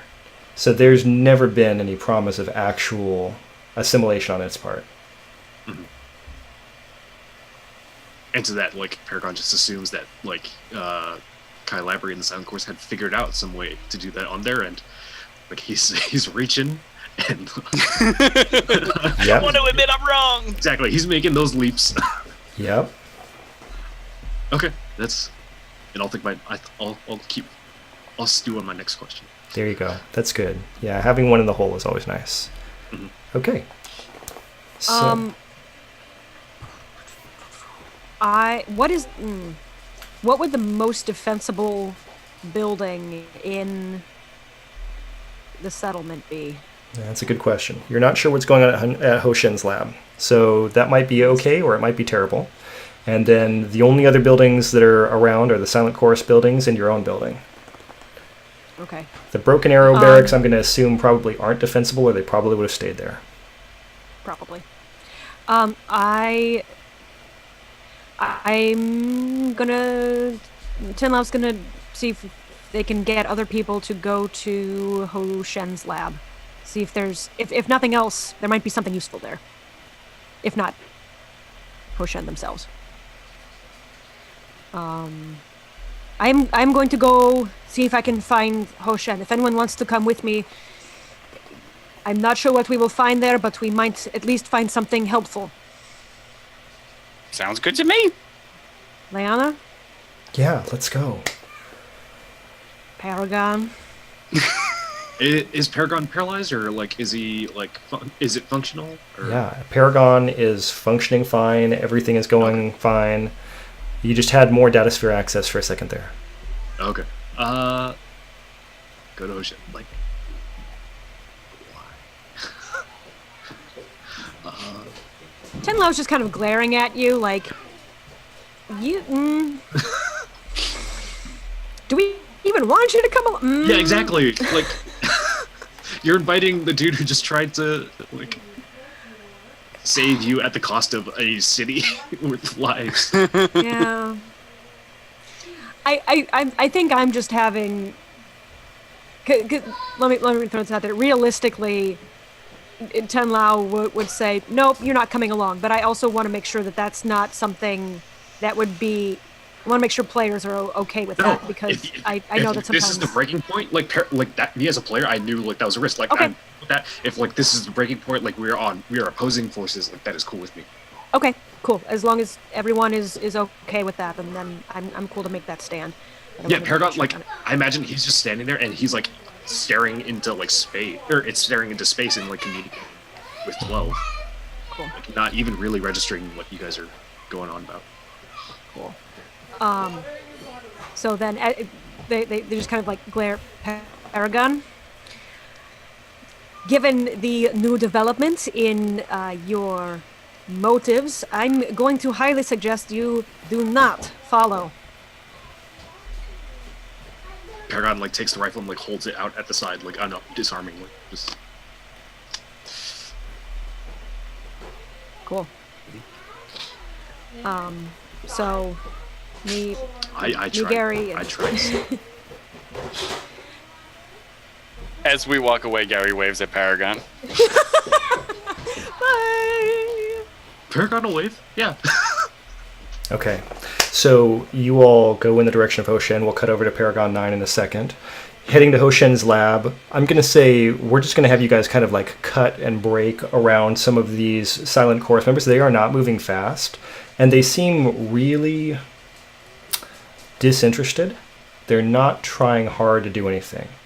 They are moving generally towards the city hall. Tenlao, your telepathy implant still going. You can see, again, those like faint green outlines, like their data, let's say, connections, back towards whatever's going on at the silent chorus quarters. But they don't seem to really be doing much. They're kind of like buzzing around, like very unintelligent kind of zombies. As you get to Hoshen's lab, everything is like a clear material you can see through. The doors are sealed. There's like a crackling electric static on the outside. And Hoshen sees you, points at you excitedly, and then waves a hand, and the doors open. I wave everyone through. Yep. We hurry in. Yep. Hoshen says, "You're still here. Why are you still here? Didn't they activate the portal?" Yes, they did, but I am concerned about the other people who might still be in the area. I think it's just us. I don't think anyone else has survived. I think we need to leave, and maybe your friends can stay here, but you and I at least need to leave. Yeah. Listen to him. Yeah, I understand that. I do not think I am. I'm talking about the people in the city that the projectile of nanites is threatening. I don't know what the technological capabilities of any of those people are, but I can only save one person. Yes, I know what your capabilities are. Yes, right. So maybe just you and me, and then this one looks capable, pointing at Gary. They can handle all these other people. I was lied to. So we need to go.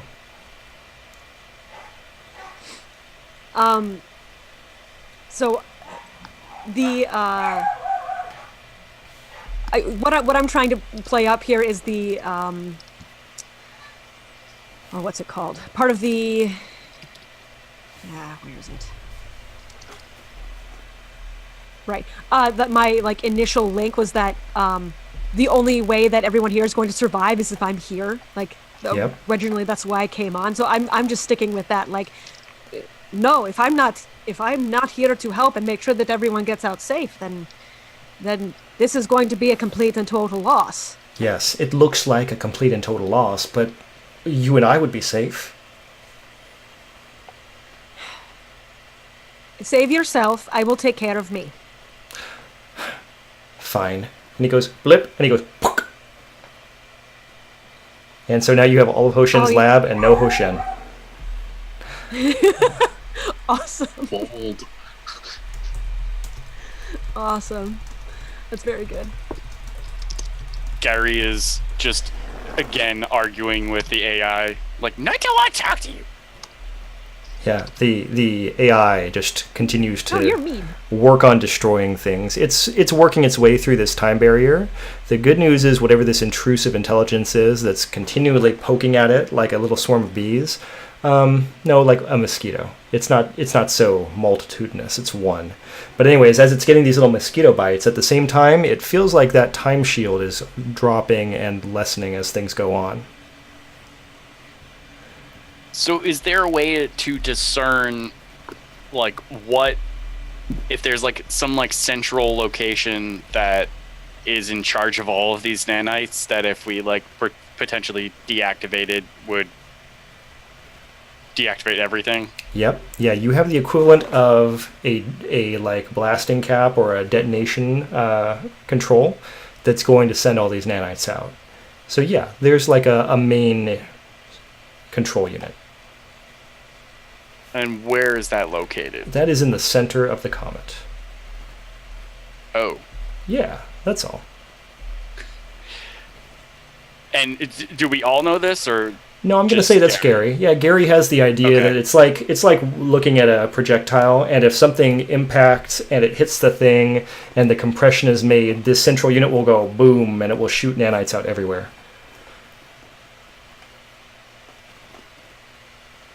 All right, I have an idea of how we can save the city. Okay. You're not gonna like it, or maybe I you don't will know. like it. I don't know what you like. I'm not sure I'm going to like any of the options we have at the moment. We take the dropship and we fly into the center of those nanites. Okay. And then what? We destroy it. Would there be any knowledge that either like Ten Lau or Gary would have about how to? Because what we've seen so far is that when you try to like hit one of these, they just kind of like swarm and reform into something. Would we have any knowledge of how to destroy something so microscopic?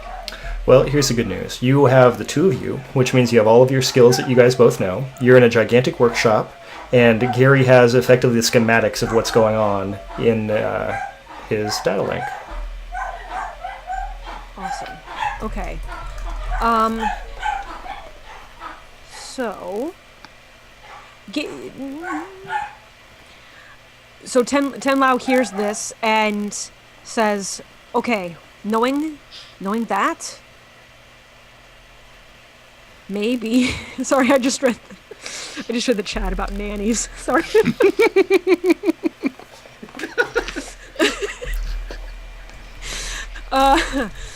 My apologies.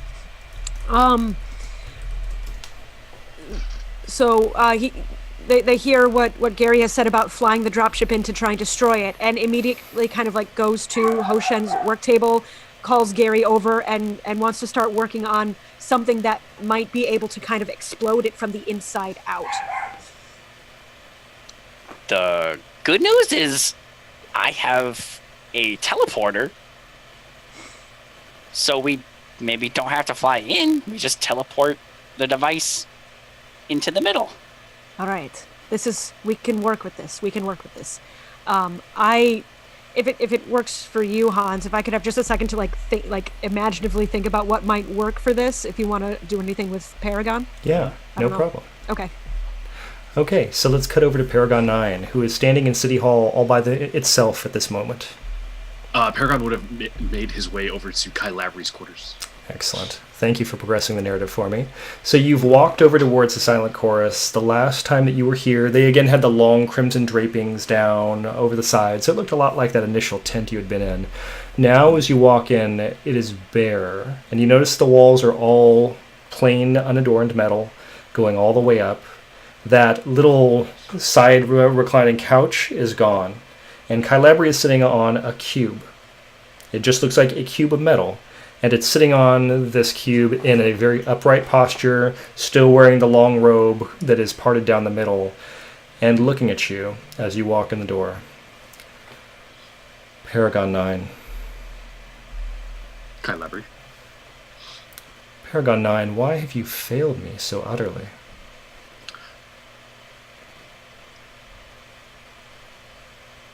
Communicating with the collective, with V12. I do not sense that there is any means of storing consciousness within itself. How is it that you have been doing such as you claim? Paragon 9, if you wish to follow in the silent chorus, you must learn to be silent and to follow the orders you are given. This is not a directive for you to think for yourself. The mandate is for you to follow my commands.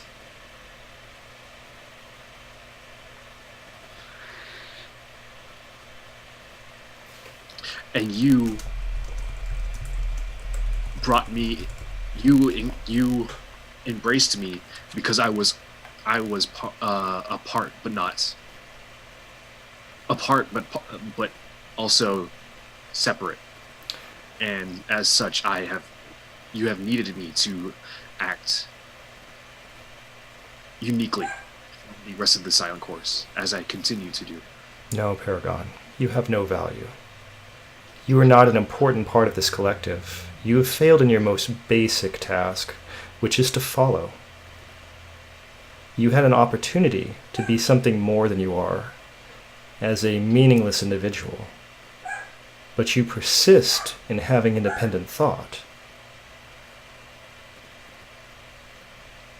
I insist on seeing proof that you are carrying out what you claim to be carrying, where otherwise there is no evidence as such.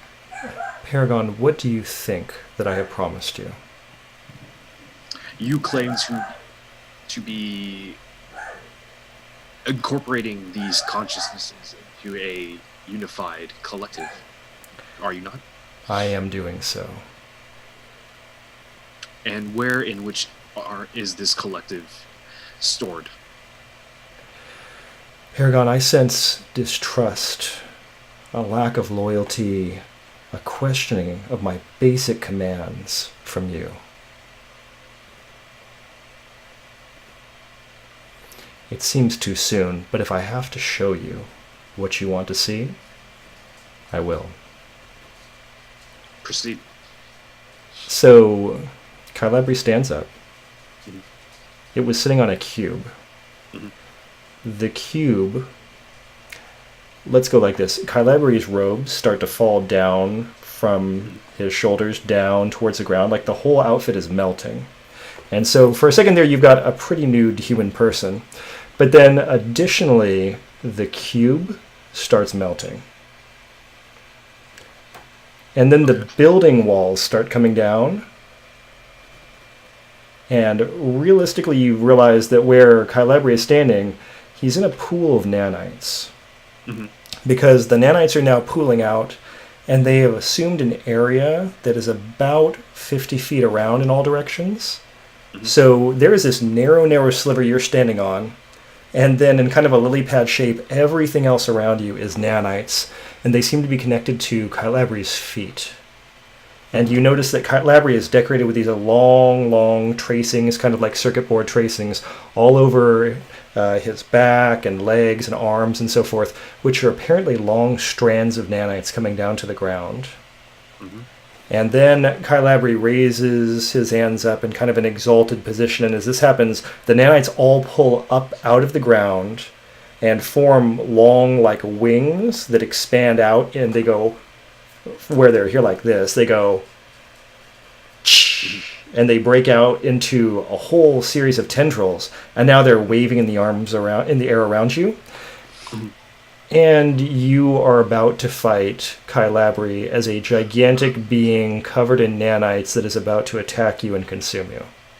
Oh! Oh, and by the way, this is I actually loud, forgot so that I had every... this- Sorry, go ahead. I forgot I had the skill. Like when Kylabri claimed to be like basically conducting the what's it called, the like bringing everybody into one technological consciousness. I forget. There's some term for it. I forget it. Mhm. I'm trained in smelling lies. Could I tell whether that was honest or not? Yeah, If that was- he has done all this, but here's a real question for you. Do you consider taking everybody's brains and bodies and making them part of your body to be a lie in this case? I'm going to say probably yes. You're probably aware of the subtext here being Kylabri has eaten all of the silent chorus. Yeah, because I think at least the way I interpret it as a player, and I think Paragon would have, like, he like thought it was more like, no, these unique minds are becoming like sort of just freed from the body and becoming part of this thing. But like but the truth of it is he is just basically eating them and like empowering, or they are eating them and empowering themselves, like fueling themselves instead of incorporating these unique minds. Exactly. And if he eats enough people, he wants to next eat 12, in which case then he'll have a gigantic body of nanites that he can take over the world with. So yes, those are the approximate steps we're seeing. Gotcha. And like, can I tell that these nanites are unique from 12's nanites? That's a good question. Can you tell that? You're a delve. I think that at this point we've exposed so much of the plot that there's no reason this would be a roll or anything like that. I'm going to say this is the denouement. This is a moment for Paragon 9 where you realize there are two entities. There is Kylabri ultimate form, and there is 12, and one is just a weapon, and the other one is a person who is weaponized themselves. By the way, again, for everybody who I was catching up with, this is loud. The 50-foot area around Kylabri included both of the Silent Form buildings and part of City Hall that has just been exploderized by nanites taking it up. So when the nanites pulled up, it did eat everything around it, and you guys just heard this gigantic catastrophic sound of metal melting and dissolving into nothing, but there's that moment of shear. So you just heard like this world's squeakiest saw as it hit something for just that second. Paragon 9 will reach out to 12 and ask for admin access. Okay, while you're doing that, I would like you to remember there is a gigantic set of wing tendrils that are in the air around you. So do remember that you're fighting something that's 50 feet tall, and you reach out to 12 for admin access. So... like, Paragon, like, this is Hail Mary. Paragon is asking for admin access to, like, somehow control some of 12's nanites and, like, just, like, defend it itself and, like, take out Kylabri or, like, who knows, I don't know. Well, so at this point, you have no reasonable reason to expect that. So this is what a player intrusion is for. Mm-hmm. Yeah, I'll burn, like, as many XP as I need. I got 4 XP. Like, I'm just like reaching out and like this is. So it's 2 XP for a player intrusion, and basically what you're saying is you want to have a gaggle of nanites for yourself that you're going to take advantage of here. Yes. Awesome. Well, clearly that's going to happen. That's great. I love that. So Paragon 9 has become empowered to a degree with nanites, and so that will give you some things here. And you're also going to have to figure out how to soak up a huge attack as you're about to get hit by a bunch of tendrils. So let's say that right now you've got a might defense, unless you want it to be a speed defense or an intellect defense or something else cool. And you're going to have at least 1 asset. Let's call it 2 assets from having a gigantic swarm of nanites. Mm-hmm. But if you fail in the task, then your assets are going to be consumed. Okay.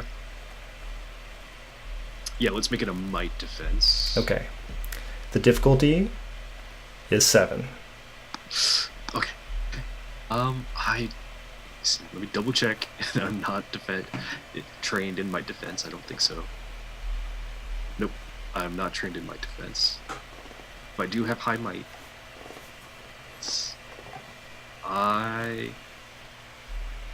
I'll spend 2 effort. It's a good choice. You spend now or you spend later when you get hit. So this way at least you get to keep the nanites. Yep.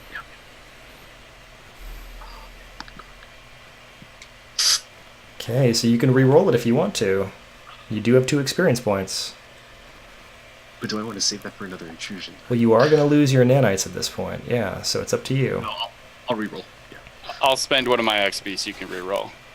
Thank you. That's Karen. definitely something you can do. Saving my new buddies, my new friends. There we go. Okay, but the consequence is now you have to name each of the nanites. No, just... As fun as that would be, we'll not do that right now. Okay, so... Paragon's 10 through, like, 12 million. So we know that Kylabri's ultimate form involves tendrils. So what has Paragon 9 done with all of these nanites? Oh man, I never thought of this. And while you're thinking about this, let's talk about a background scene that we have for Tenlau and Garamendes as they're trying to figure out what they're doing, and they're like sketching on Hoshien's big 3D holographic display. While you're sketching, suddenly buildings disappear in the background, and you have that quarter-second long scream of metal as they just go, eh! And when that happens, just a second later, you see gigantic fanning black tendrils come up into the sky. A little lower for the camera, there we go. And then immediately following that, you have a stream shooting out from the automated Unit 12 at the center here that just kind of like swarms and lands. So there's a lot going on in the background. All right, we need to work faster. You guys ever watch those Godzilla movies, and you know the scientists where they're in the room and they're trying to figure out what to do about Godzilla? You guys are having that moment right now, and that's Yeah. always the best. Yeah, we totally are. Yeah. Okay, so Paragon 9, ultimate form. What are you doing? I think it's just like very like swirling cloud, like a swirling cloud, and it like it moves in like sort of as Kylabri's nanites attack. Like they like very fluidly like make a sort of a half dome around Paragon to like sort of block that, and like they sort of adapt to as needed. I think. Sounds good. So Like, very with that, fluid. Like because it comes from like they make up the mist, so like they would Yeah. continue to be very like misty and gaseous. Yeah. I would imagine. so you've got tentacles lashing, and they're like going, shh, shh, shh. And while that's happening, the nanites just keep reforming, and it's like they just kind of like harden in the area of the impact and just deflect it a little bit. So they just keep moving and pushing it away, and it's taking all of your concentration, but you have avoided this attack from Kylabri. All right, we are in a initiative kind of thing. So here's how it's going to go. We just had the level 7. So I'm going to say effectively you all failed that initiative task. We'll deal with it in the next round if we want to roll it. But now is a time where everybody else can do something. So if there's a particular order you want to go in, or if you guys have something else you're doing and you want to say not right now, this is when you can do something.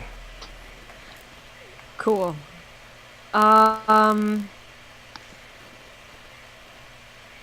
So, what? In terms of like the actual what's going on outside, I don't think that Tenla would be focused on that too much. I think more focused on, okay, we have this idea, we need to finish figuring out exactly what this is going to look like.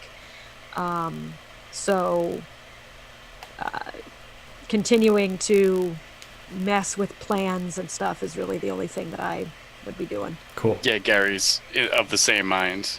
Okay. Do you guys want to have any sort of resolution to what you're doing? Like, is there a role you're looking towards, or is there an outcome you want to have? So what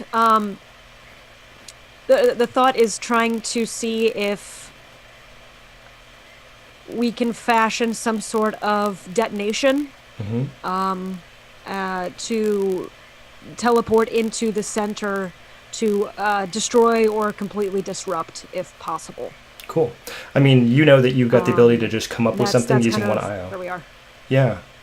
Well, so you can always do that, because you can do the one IO thing that you've got, so that'll definitely be a Right. thing you can do. Okay. Is cool. there a cap or a limit? On what I can make? Yeah, like It is- level-wise?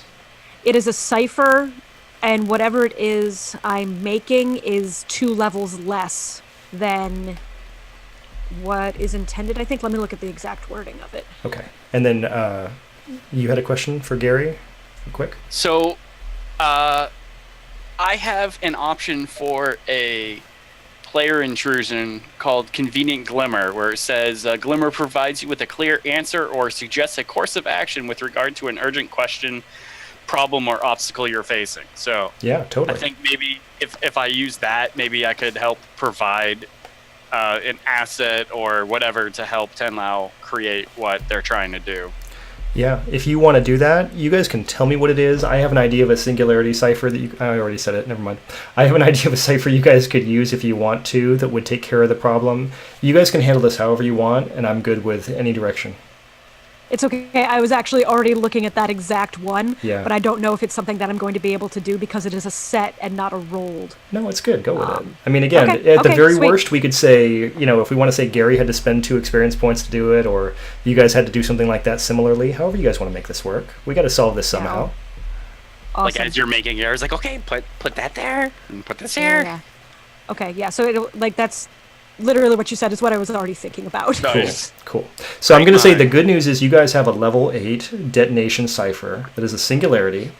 The new issue that you have is, of course, Paragon 9 is now using these nanites for good instead of evil. So that, I mean, if you destroy it, he won't have any more nanites, so that's fun. But that's what we've got going on. As a player, you guys do you. Like, Yeah. don't worry about me. Like, don't. Like, yeah, in the meta, don't worry about it. Like, if you Yeah. guys feel like you gotta do it, do it. So it's going to be Cool. good. Things are going to roll well there. I'm going to say you guys will have this figured out after this round.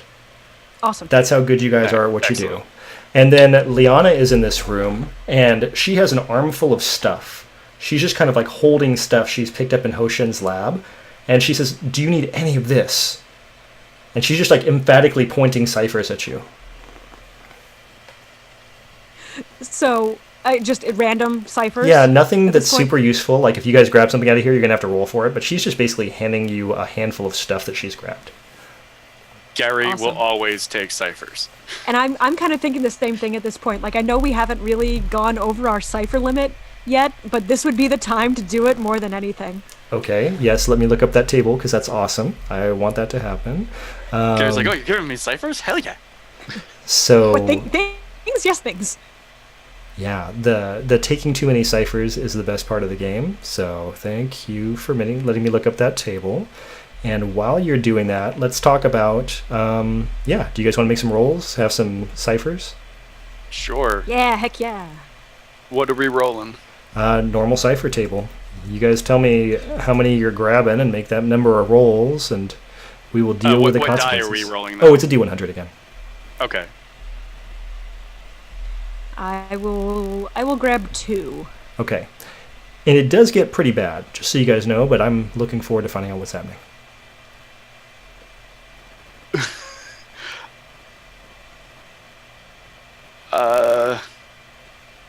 So if I activate a cipher that lasts for a certain amount of time, like my blinking nodule lasts for 28 hours, is that counted towards the cipher limit? My understanding is no. Okay.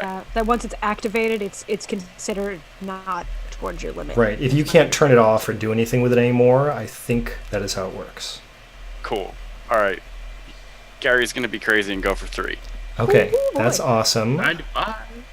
I'm just going to have to look up cipher limit because I can't find it right now. I think I have it here. Okay, my computer's going to try to break for a second while it PDF searches. Once per day, if a character is carrying more than their cipher limit, roll a D100 plus 10 per cipher the character is carrying over the limit, and then there is a table. Yeah, there it is. I found it. Perfect. It's called Cipher Danger. Yep. Okay, so, Gary, you're activating several ciphers? Yes. Cool. Let me just pop out the door real quick and come back. Does anybody else need a break, or is everybody else doing good? No, I was actually just gonna type out, like, take a quick bio. Okay, let's take 2 minutes and then find out how this resolves. Sounds good.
the sound back up, do our transition. We are now people again who are on the internet, and we are going to find out what happens. So we've got a lot of D100 rolls here, so that is great. Okay. And I wish I could open 2 copies of the same document. Okay, I just need to get back to page 275. Okay. Could you bookmark it? Would that help? You know, maybe that'd be an idea. Boom, boom, boom, drop a bookmark. I have it open too, so if it makes it quicker, I can look up mine. Yeah, okay, that's an idea too. Okay, cipher list. Oh, never mind, it's only 2 pages away. I'm gonna be okay.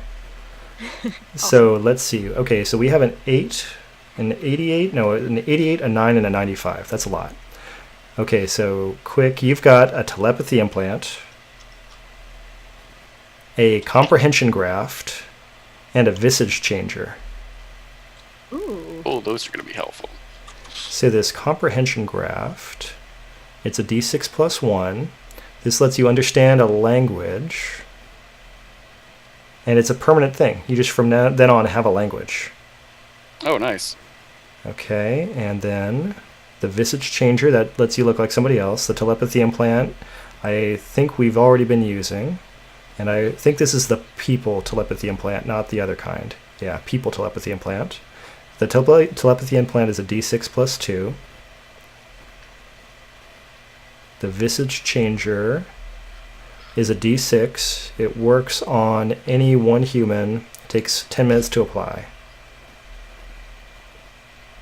That's Okay. hilarious. Each one rolled to get level 5. Nice. Cool. Okay, and then Zan, you took 2. Yes. 38 It was and a 7. 38 and 7. Yeah, let's grab that list again. Okay. So 38 is a hunter-seeker, and 7 is a cat's eye. Okay.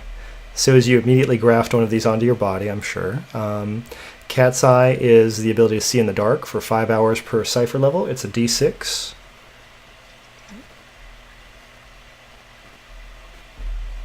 Okay.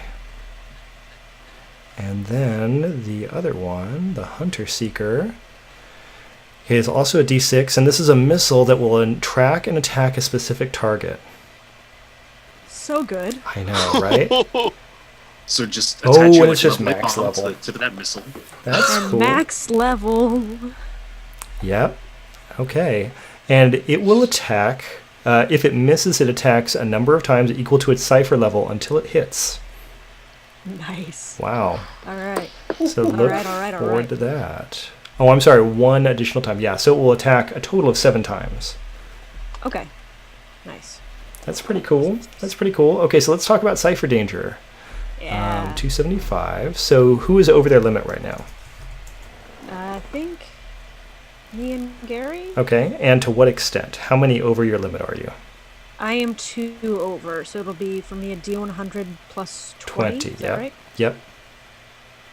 Okay. 70. Hey, I Okay. actually get an effect, I think.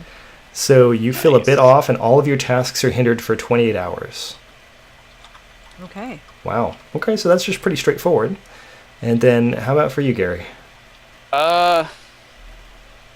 It looks like I'm 1 over. Okay. So you're just rolling a Maybe. D.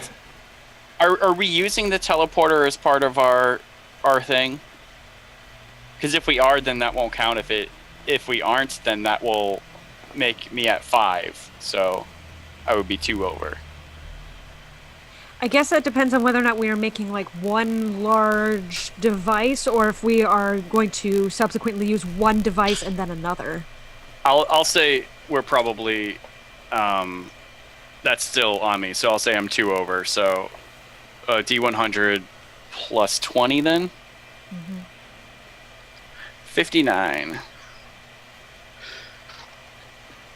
So you are actually, okay, so you're plus 20, so at 79, you're at, one of your ciphers is destroyed, no longer functions, loses potency. Which Oh one? no, I already added the 20. Yeah. He had the Oh, plus total. I'm sorry. Okay, yeah, Right, so you're yeah, fine. sorry. You got everything. That fits for Gary. He's crazy. Tenlau is like, He's like- with your graphs, you're like sparking something on the side of your head maybe, or something else like that. That's fun. Yeah. So yeah, a little too powerful right now.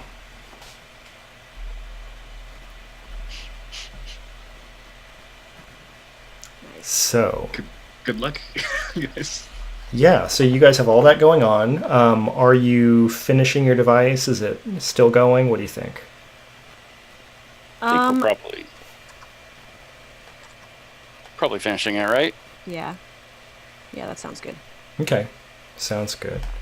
So with all that, you guys are going to be making your giant thing, and now there is still Kylabri Ultimate, who is lashing tendrils at Paragon 9 with his nanite shield. Its nanite shield.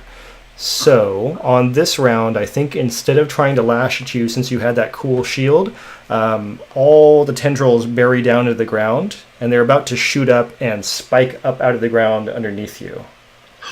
This is going to be the other attack, the one that you're supposed to sidestep instead of jump. So with that, as it does this alternate attack, it is still level 7. Speed defense, it sounds like. That sounds good if you want to do that. And you do get to use both of your nanite assets. Okay. Wait, both? Like I have 2 assets? Yeah, it counts as 2 assets right now. That way you have a big cloud of nanites, and we can make it smaller if some of them get destroyed. Gotcha. Okay. I am not trained in speed defense either. No worries, right? I will spend 2 effort.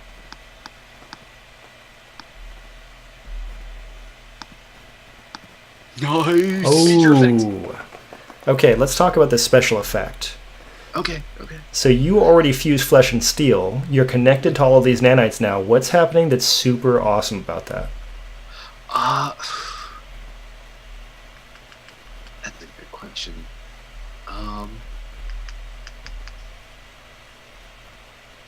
I mean, like,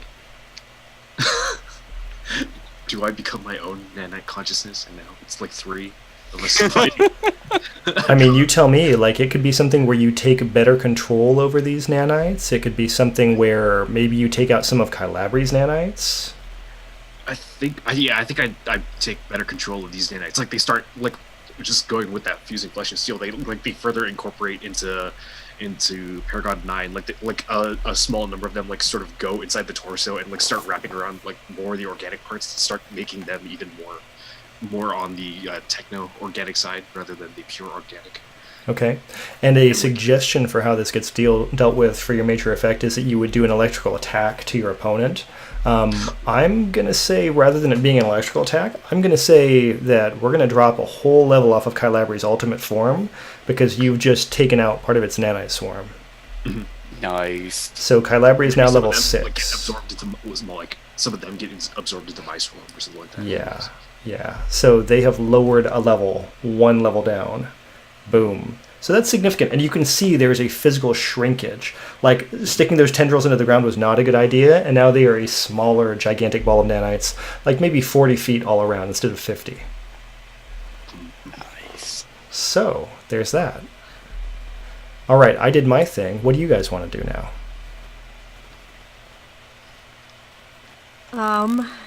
I say That was first turn of initiative. Yeah, oh right, we didn't really do anything with Paragon, did we? Yeah, because he just defended. Like, Yep. he didn't. That's right. Mhm. Okay, so Oh, let's get yeah. a Paragon 9 turn in there, and then we'll deal with the launch team. Sounds good. Is there still IO in Paragon 9's scrapyard? Sure. There. Yeah, Paragon 9 goes over to the scrapyard and tries to absorb more IO into his nanite swarm to maybe up their ability, their power, to better defend himself, make them like a little bit more durable. Mm-hmm. Yep. Do you have a cool delve ability you want to use for this, or are we going to make it a roll of some kind?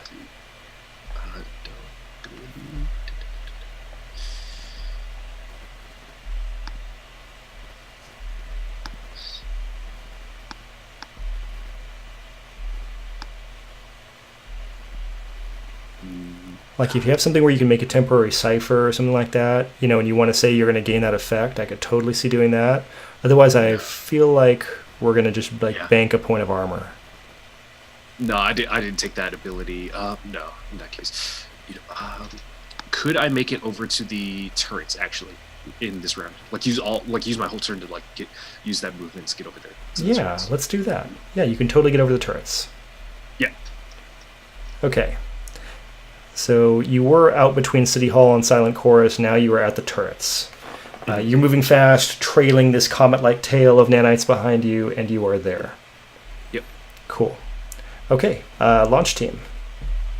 So I think we have started to gather our things and start making our way out to the dropship at this point. Okay.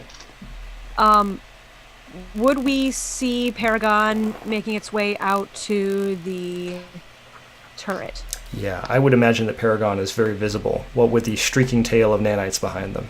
Yet. Yeah, and he's like Okay. running that direction, like he probably cut between Ted Low's lab and the dropship. Yeah, that's literally what it. Well, we're at Ho Shen's lab, but still, yeah, I could still. That's still a decent. I'm heading literally in that same direction. Yeah, if we you're are. going towards the dropship, like he's going away from that problem. Yeah. Okay. So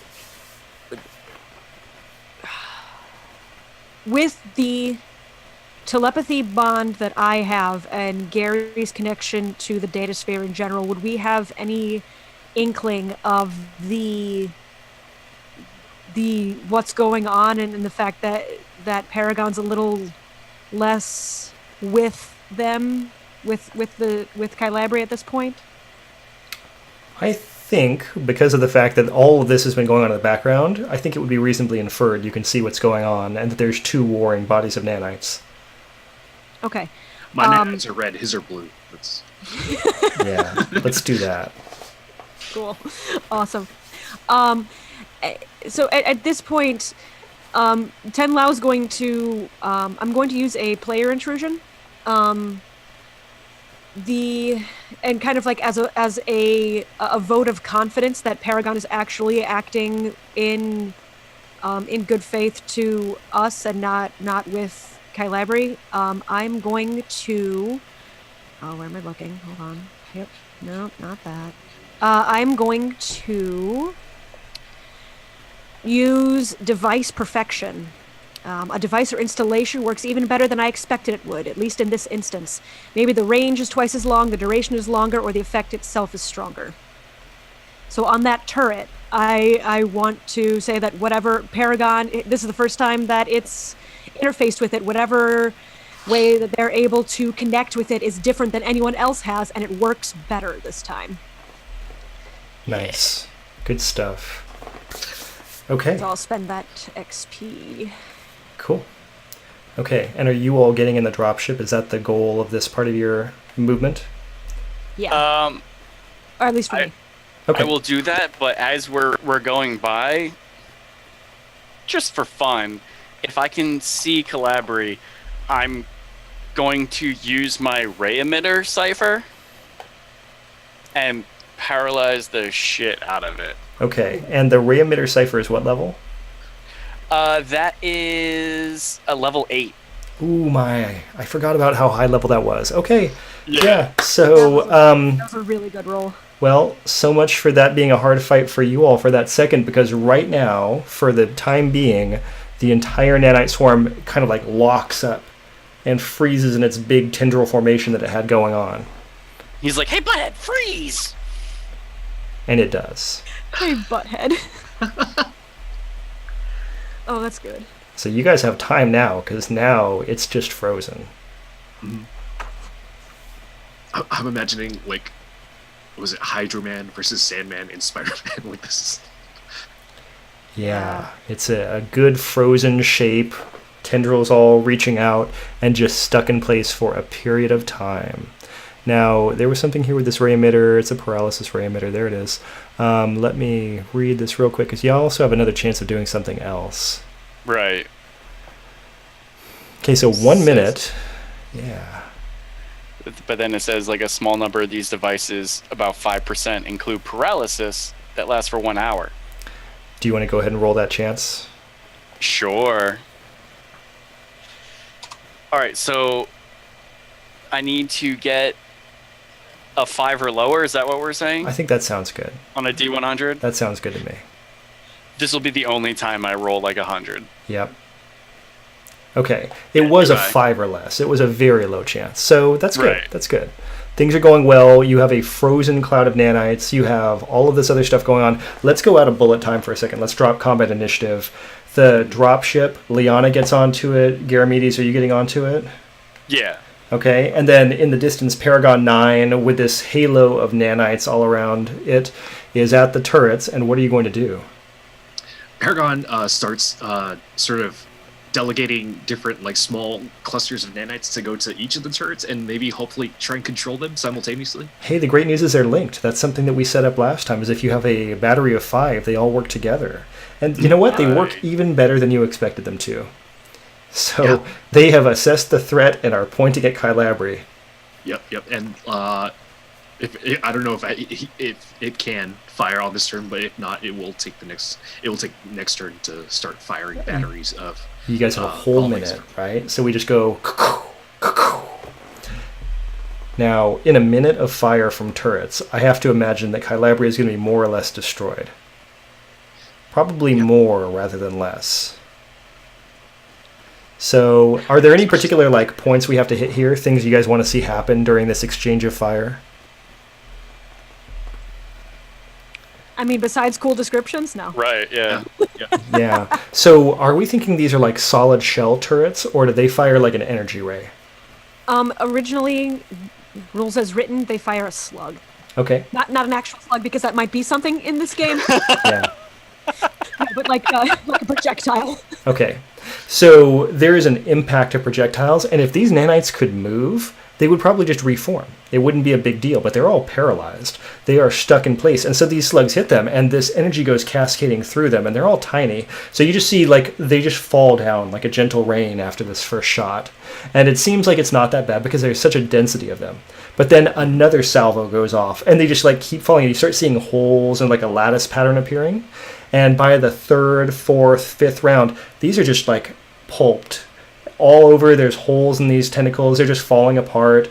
And there's less for the slugs to hit, but there's way, way fewer nanites. And Kylabri, as a physical being, is a pretty good target for a series of turrets. So the body of Kylabri has been destroyed.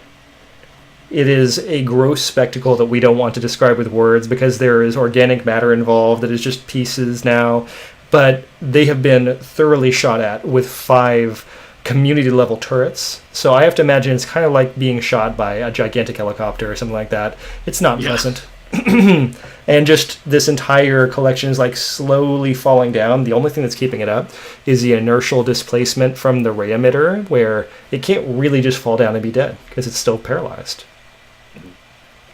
And it's gross.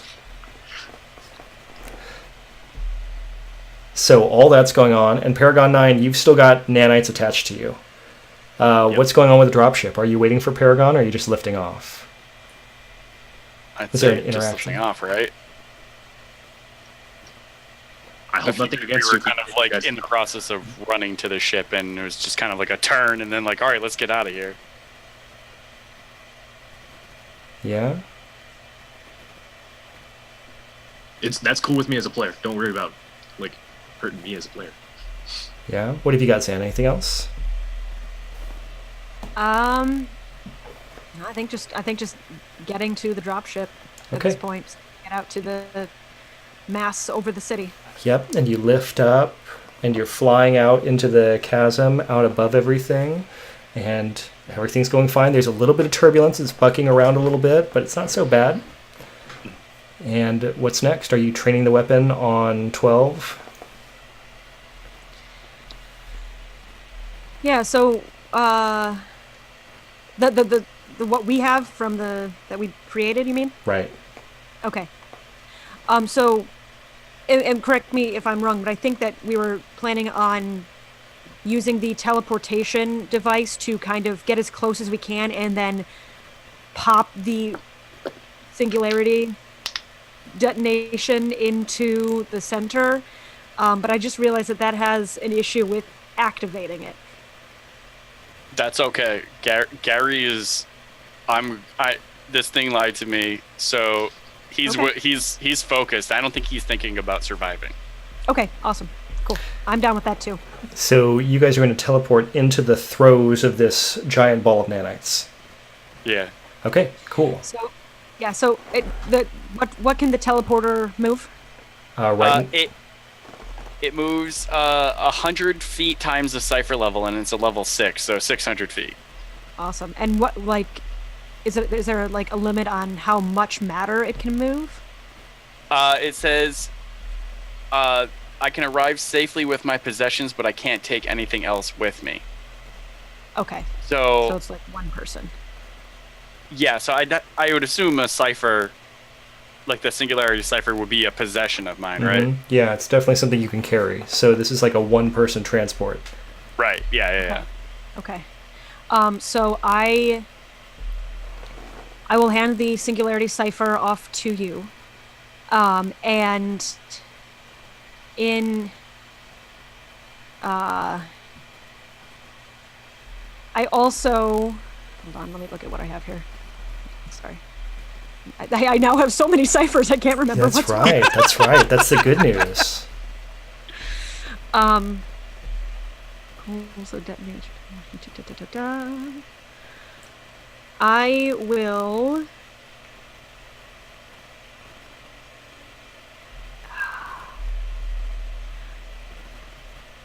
will activate my telepathy implant with Gary so that I can communicate with him as he's doing this. And also, so then hand him off the detonation and I don't know, do you think that the reality spike would be useful here? Because I want to use this, but I'm not quite sure where. Right, exactly. It might be worthwhile. Okay, I'll hand that off to you as well. Ah! Okay, so now how many ciphers does Gary have? Let's see. I can also take some off of you if we want to make it an even trade. That's that not may- fun. I don't know if Gary would willingly give up ciphers. That's fair. Totally fair. So yeah, if we're, so that would be, he has 6 now. Okay, so here is where I want to do something. It is up to you guys. Gary, do you want to take an experience point? Yeah, let's do it. Okay, so who do you want to give the other one to? I guess I gotta give it to my partner in crime, Tim Lau. You might need it in a second, so that makes sense. Here's the problem. You have all these ciphers, and you guys are trying to juggle and figure out what's going on with all of them. Liana looks at you both and says, you both know what's going on if this happens, right? You know what to do next if you make this work? I wasn't thinking that far ahead. If this works, we need to get out of here as soon as possible. Okay, and she grabs with both hands. She grits the detonation in one hand and the teleporter in the other, and she pops it, and she's gone. Well, She took my stuff. no, it was not supposed to. She was supposed to. You hear That's her city. the sound of air displacing, that like pop, because suddenly the detonation is going off in the distance, and it's starting to now reverse and suck everything into it. Because this is a singularity, and you're about to get pulled into it. So, how do you guys want to pilot out of this place? Ooh. That is a good question.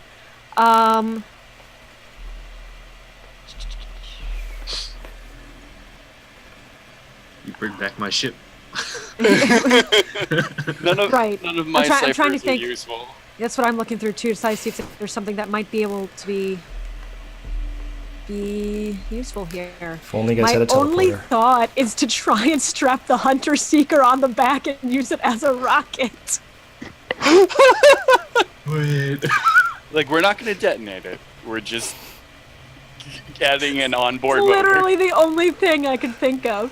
That is the only cipher I have that would be remotely useful. Besides just relying on our skills alone to get us through the situation. Okay, I'm going to say if you guys want to leave the dropship here and shoot yourselves at NIT, at Paragon 9, you can effectively do that with this Hunter Seeker holding onto this missile for dear life.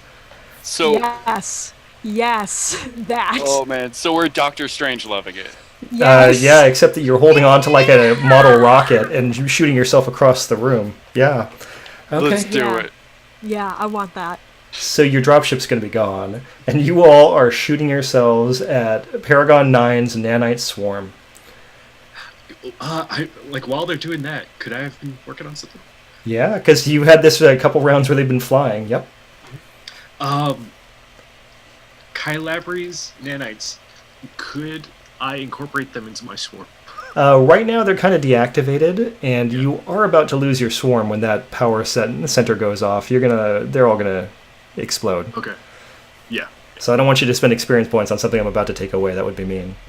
I mean, what if I use the player intrusion to sever my nanites connection to 12 swarm? Yeah, I'm on board with that. I mean, Yeah. your experience points are your experience points to do with as you like. It will be a 2 experience point cost. Yeah, because that at least makes sense to me because the major effects before was it better incorporating into myself. Yep. And now they are more part of 9 than they would be of 12. Sure. It's Yeah, like- you now have 1 trillion children. That's one way to make sure your legacy Yeah. stays intact. It's adoption. It's a tried and It's true It's method. adoption. It's very intense adoption. So, yes, you have children now. It is good. And also, someone has pointed a hunter-seeker missile at them, and they are shooting it at you. Yep. Yeah, and I will also say that I'm pretty sure, if I understand this correctly, there's a D100 chart for what kind of damage it does. There is Oh, actually, God. yes. And it attacks 6 times, I think. Recently? 7 times, yeah. If it doesn't hit. Oh, okay. So, would you like to roll on your D100 chart? Heck yeah, I would. Okay, because there's a poison option here, there's a sticky goo option here, there's a lot of stuff. Yeah, it's nice. Right. Oh, hey, Oh. that's cool. Oh, that is It's fine. not quite the sticky goo option. Okay, so Paragon 9. You need to make some sort of defense roll against being shocked with a level 6 cipher. Okay. I'm going to say the nanites are not an asset in this case because it makes you a bigger target. That's fair. Would might make sense? Yeah, you could just say, hey, I'm covered in nanites. This isn't really going to hurt that much because I'll ground myself. Sure. Yeah, toughing through it. Yeah. What would the difficulty be? So it's a 6. 6. Still high. I will burn 2 more effort. Okay. Let's edge block that.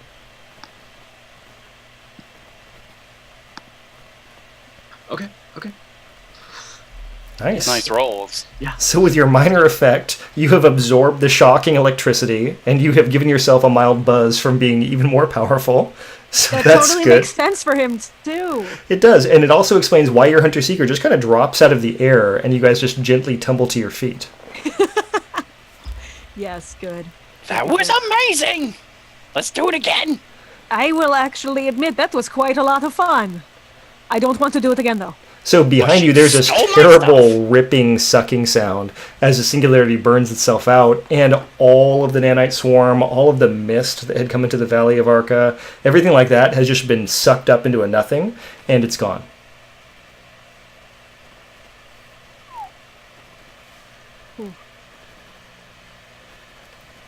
So, Stole my stuff. It seems you were successful in your objective. Yes, what happened? Because I don't see you. Yes, what happened? okay, now here's where I'm going to be mean. This is the point where you would have that gentle music playing, and there's like that fade out where people are talking, and we're going to do scenes instead of having long conversations at this point to talk about what's going to go next. So let's all kind of nominate a scene. Let's start with Gary, and we'll go down the chain, and then we'll keep going. All right. What kind of scene do you want to have? What do you want to see?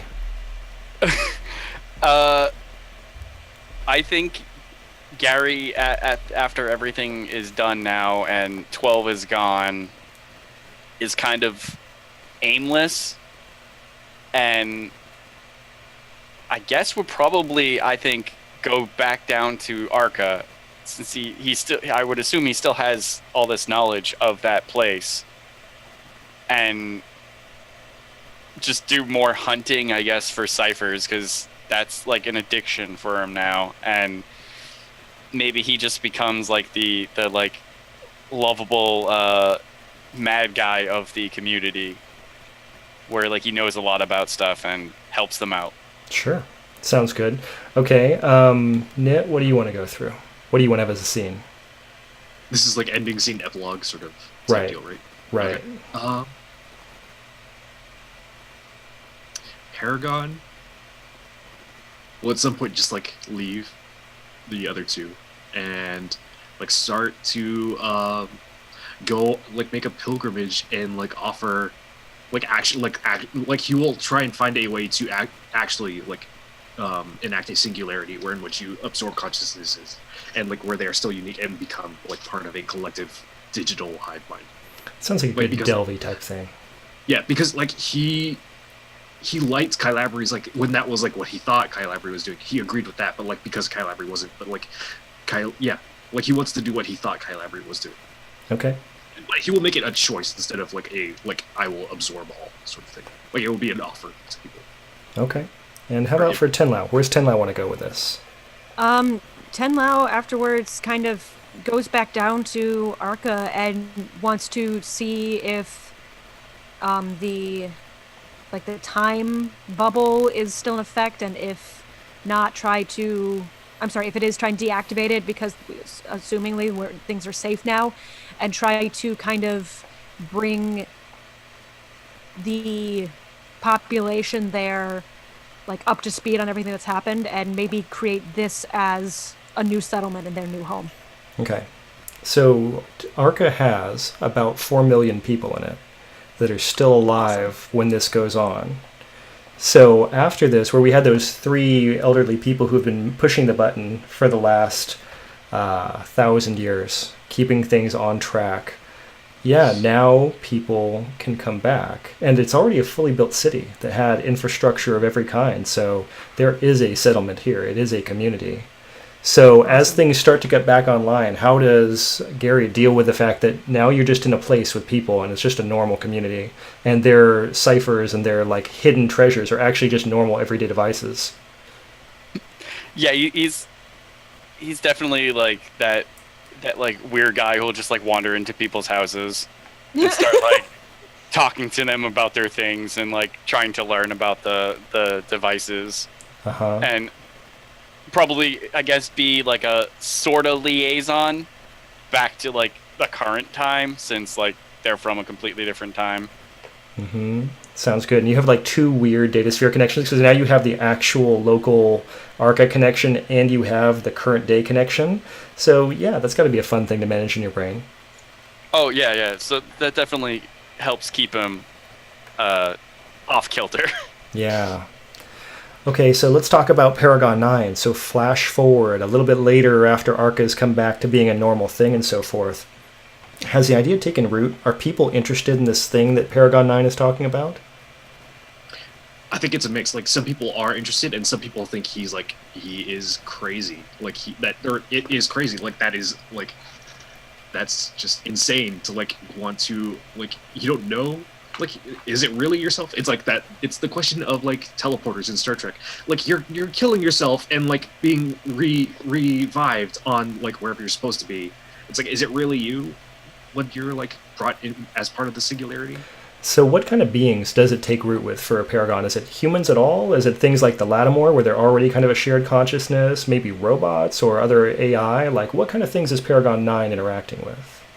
I think for humans, it would be like sort of the disenfranchised, like those that are like the poor, the hungry, the tired, those that like feel the weariness of the flesh, like they would be more inclined. But I think Lattimore, like I don't think it would appeal to them because they already have their own consciousness. Like why would they sort of adopt this other sort of one foreign consciousness? Theirs is just fine. And then like more like sort of techno-organic beings would would be most inclined to sort of follow this philosophy. Okay.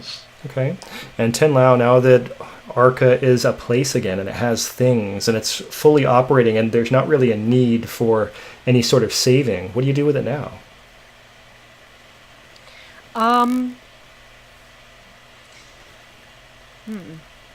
I I think maybe start looking at, well, because it's not nearly as small as we once thought. So I maybe start looking for trying to plant the idea of maybe Arca needs a colony. Yeah. Yeah. Hey, you know what? At the very least, 10 Mile was right. If they had left, everything would have gone to heck. So there's a True. good point. How did everybody else do with their initial links? Did anybody else find their initial link came true? Don't remember if I gave myself one. Okay. The perils of coming in mid-sessions is that you sometimes lose that initial thing everybody did. Sorry about that. Hey, that's no problem.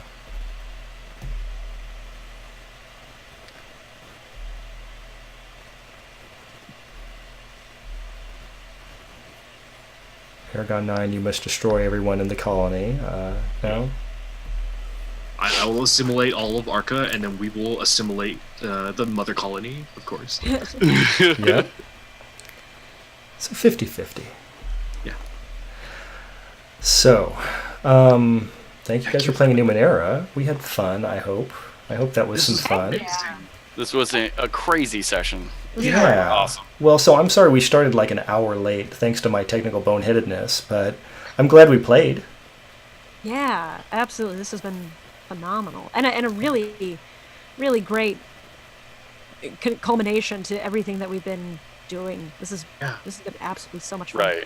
Cool. Like it was so interesting to see all these seeds that were planted really early on get picked back up and like pay off later, and like it was super dramatic with like all the twists, all the turns, like Gary like turning and like being on the side of the AI and then turning back and being on the side, like being betrayed. And just that fit Gary so well. That was such a Gary thing to like not be sure which one he wanted to do that whole time. That was great. And like I was lied. You lied to me. I'm going to destroy you. Exactly. Well, And I also really like that his reaction to Leanna, like doing the heroic thing, was she stole my stuff. Yeah. Yep. Is there a statue of Liana in Arca now? Yeah, Tenla would have made that happen. Yeah. Yeah, well, and all the people who were there, they knew who she was at the end because they had met her before. But other than that, she's just, ordinary emergency response person. So it was good. Really good. Thank you guys for playing Numenera with me. Thank you for running it. Yeah. This is so much fun. I know, I want to do more games, but then 50-50, I've got some other things that conflict with that. Number one, I don't like having people get stuck on the hook for long-term commitments when you said something was going to be a shared thing, and then it's like, okay, but we said there would be 12 people playing, and now there's only 3. I don't want you guys to feel like you're stuck forever doing it. That gets less fun, in my opinion. And then the second thing is, I would not mind playing a couple other different games. Kevin and I have talked a couple times about Lancer being super cool, because you get giant mech robots. And I'm becoming mildly obsessed with a game called Victoriana that's kind of like Shadowrun in the 1800s. Ooh. Interesting. I know, it's done by Cubicle 7. They have it on sale on Drive-Thru RPG right now, unless that changed. But it's like they've got the Shadowrun idea of a whole bunch of different races and some technology and some magic. But then also they use the gigantic dice pool mechanic like Shadowrun, but with a more interesting way of resolving difficulty, in my opinion. And yeah, I kind of think I love it, but I'm not sure. So I gotta run that somewhere. Sounds good. Yeah, so some stuff. But I think for right now, we should let everybody get on with their Sundays, because I know we had some hard stop times. And I want to stop the recording. Thank you all for being a part of it, and it'll get up on YouTube later. And by the way, Bonnie is still our #1 audience member, although I know Ozzy was in there too. Yes, Bonnie and Ozzy were both watching with us and being very helpful. Super awesome. Okay, so as we run away right now, it's not because we don't love you guys, it's because people have places to be. And I'm going to push all the buttons to stop this. Okay.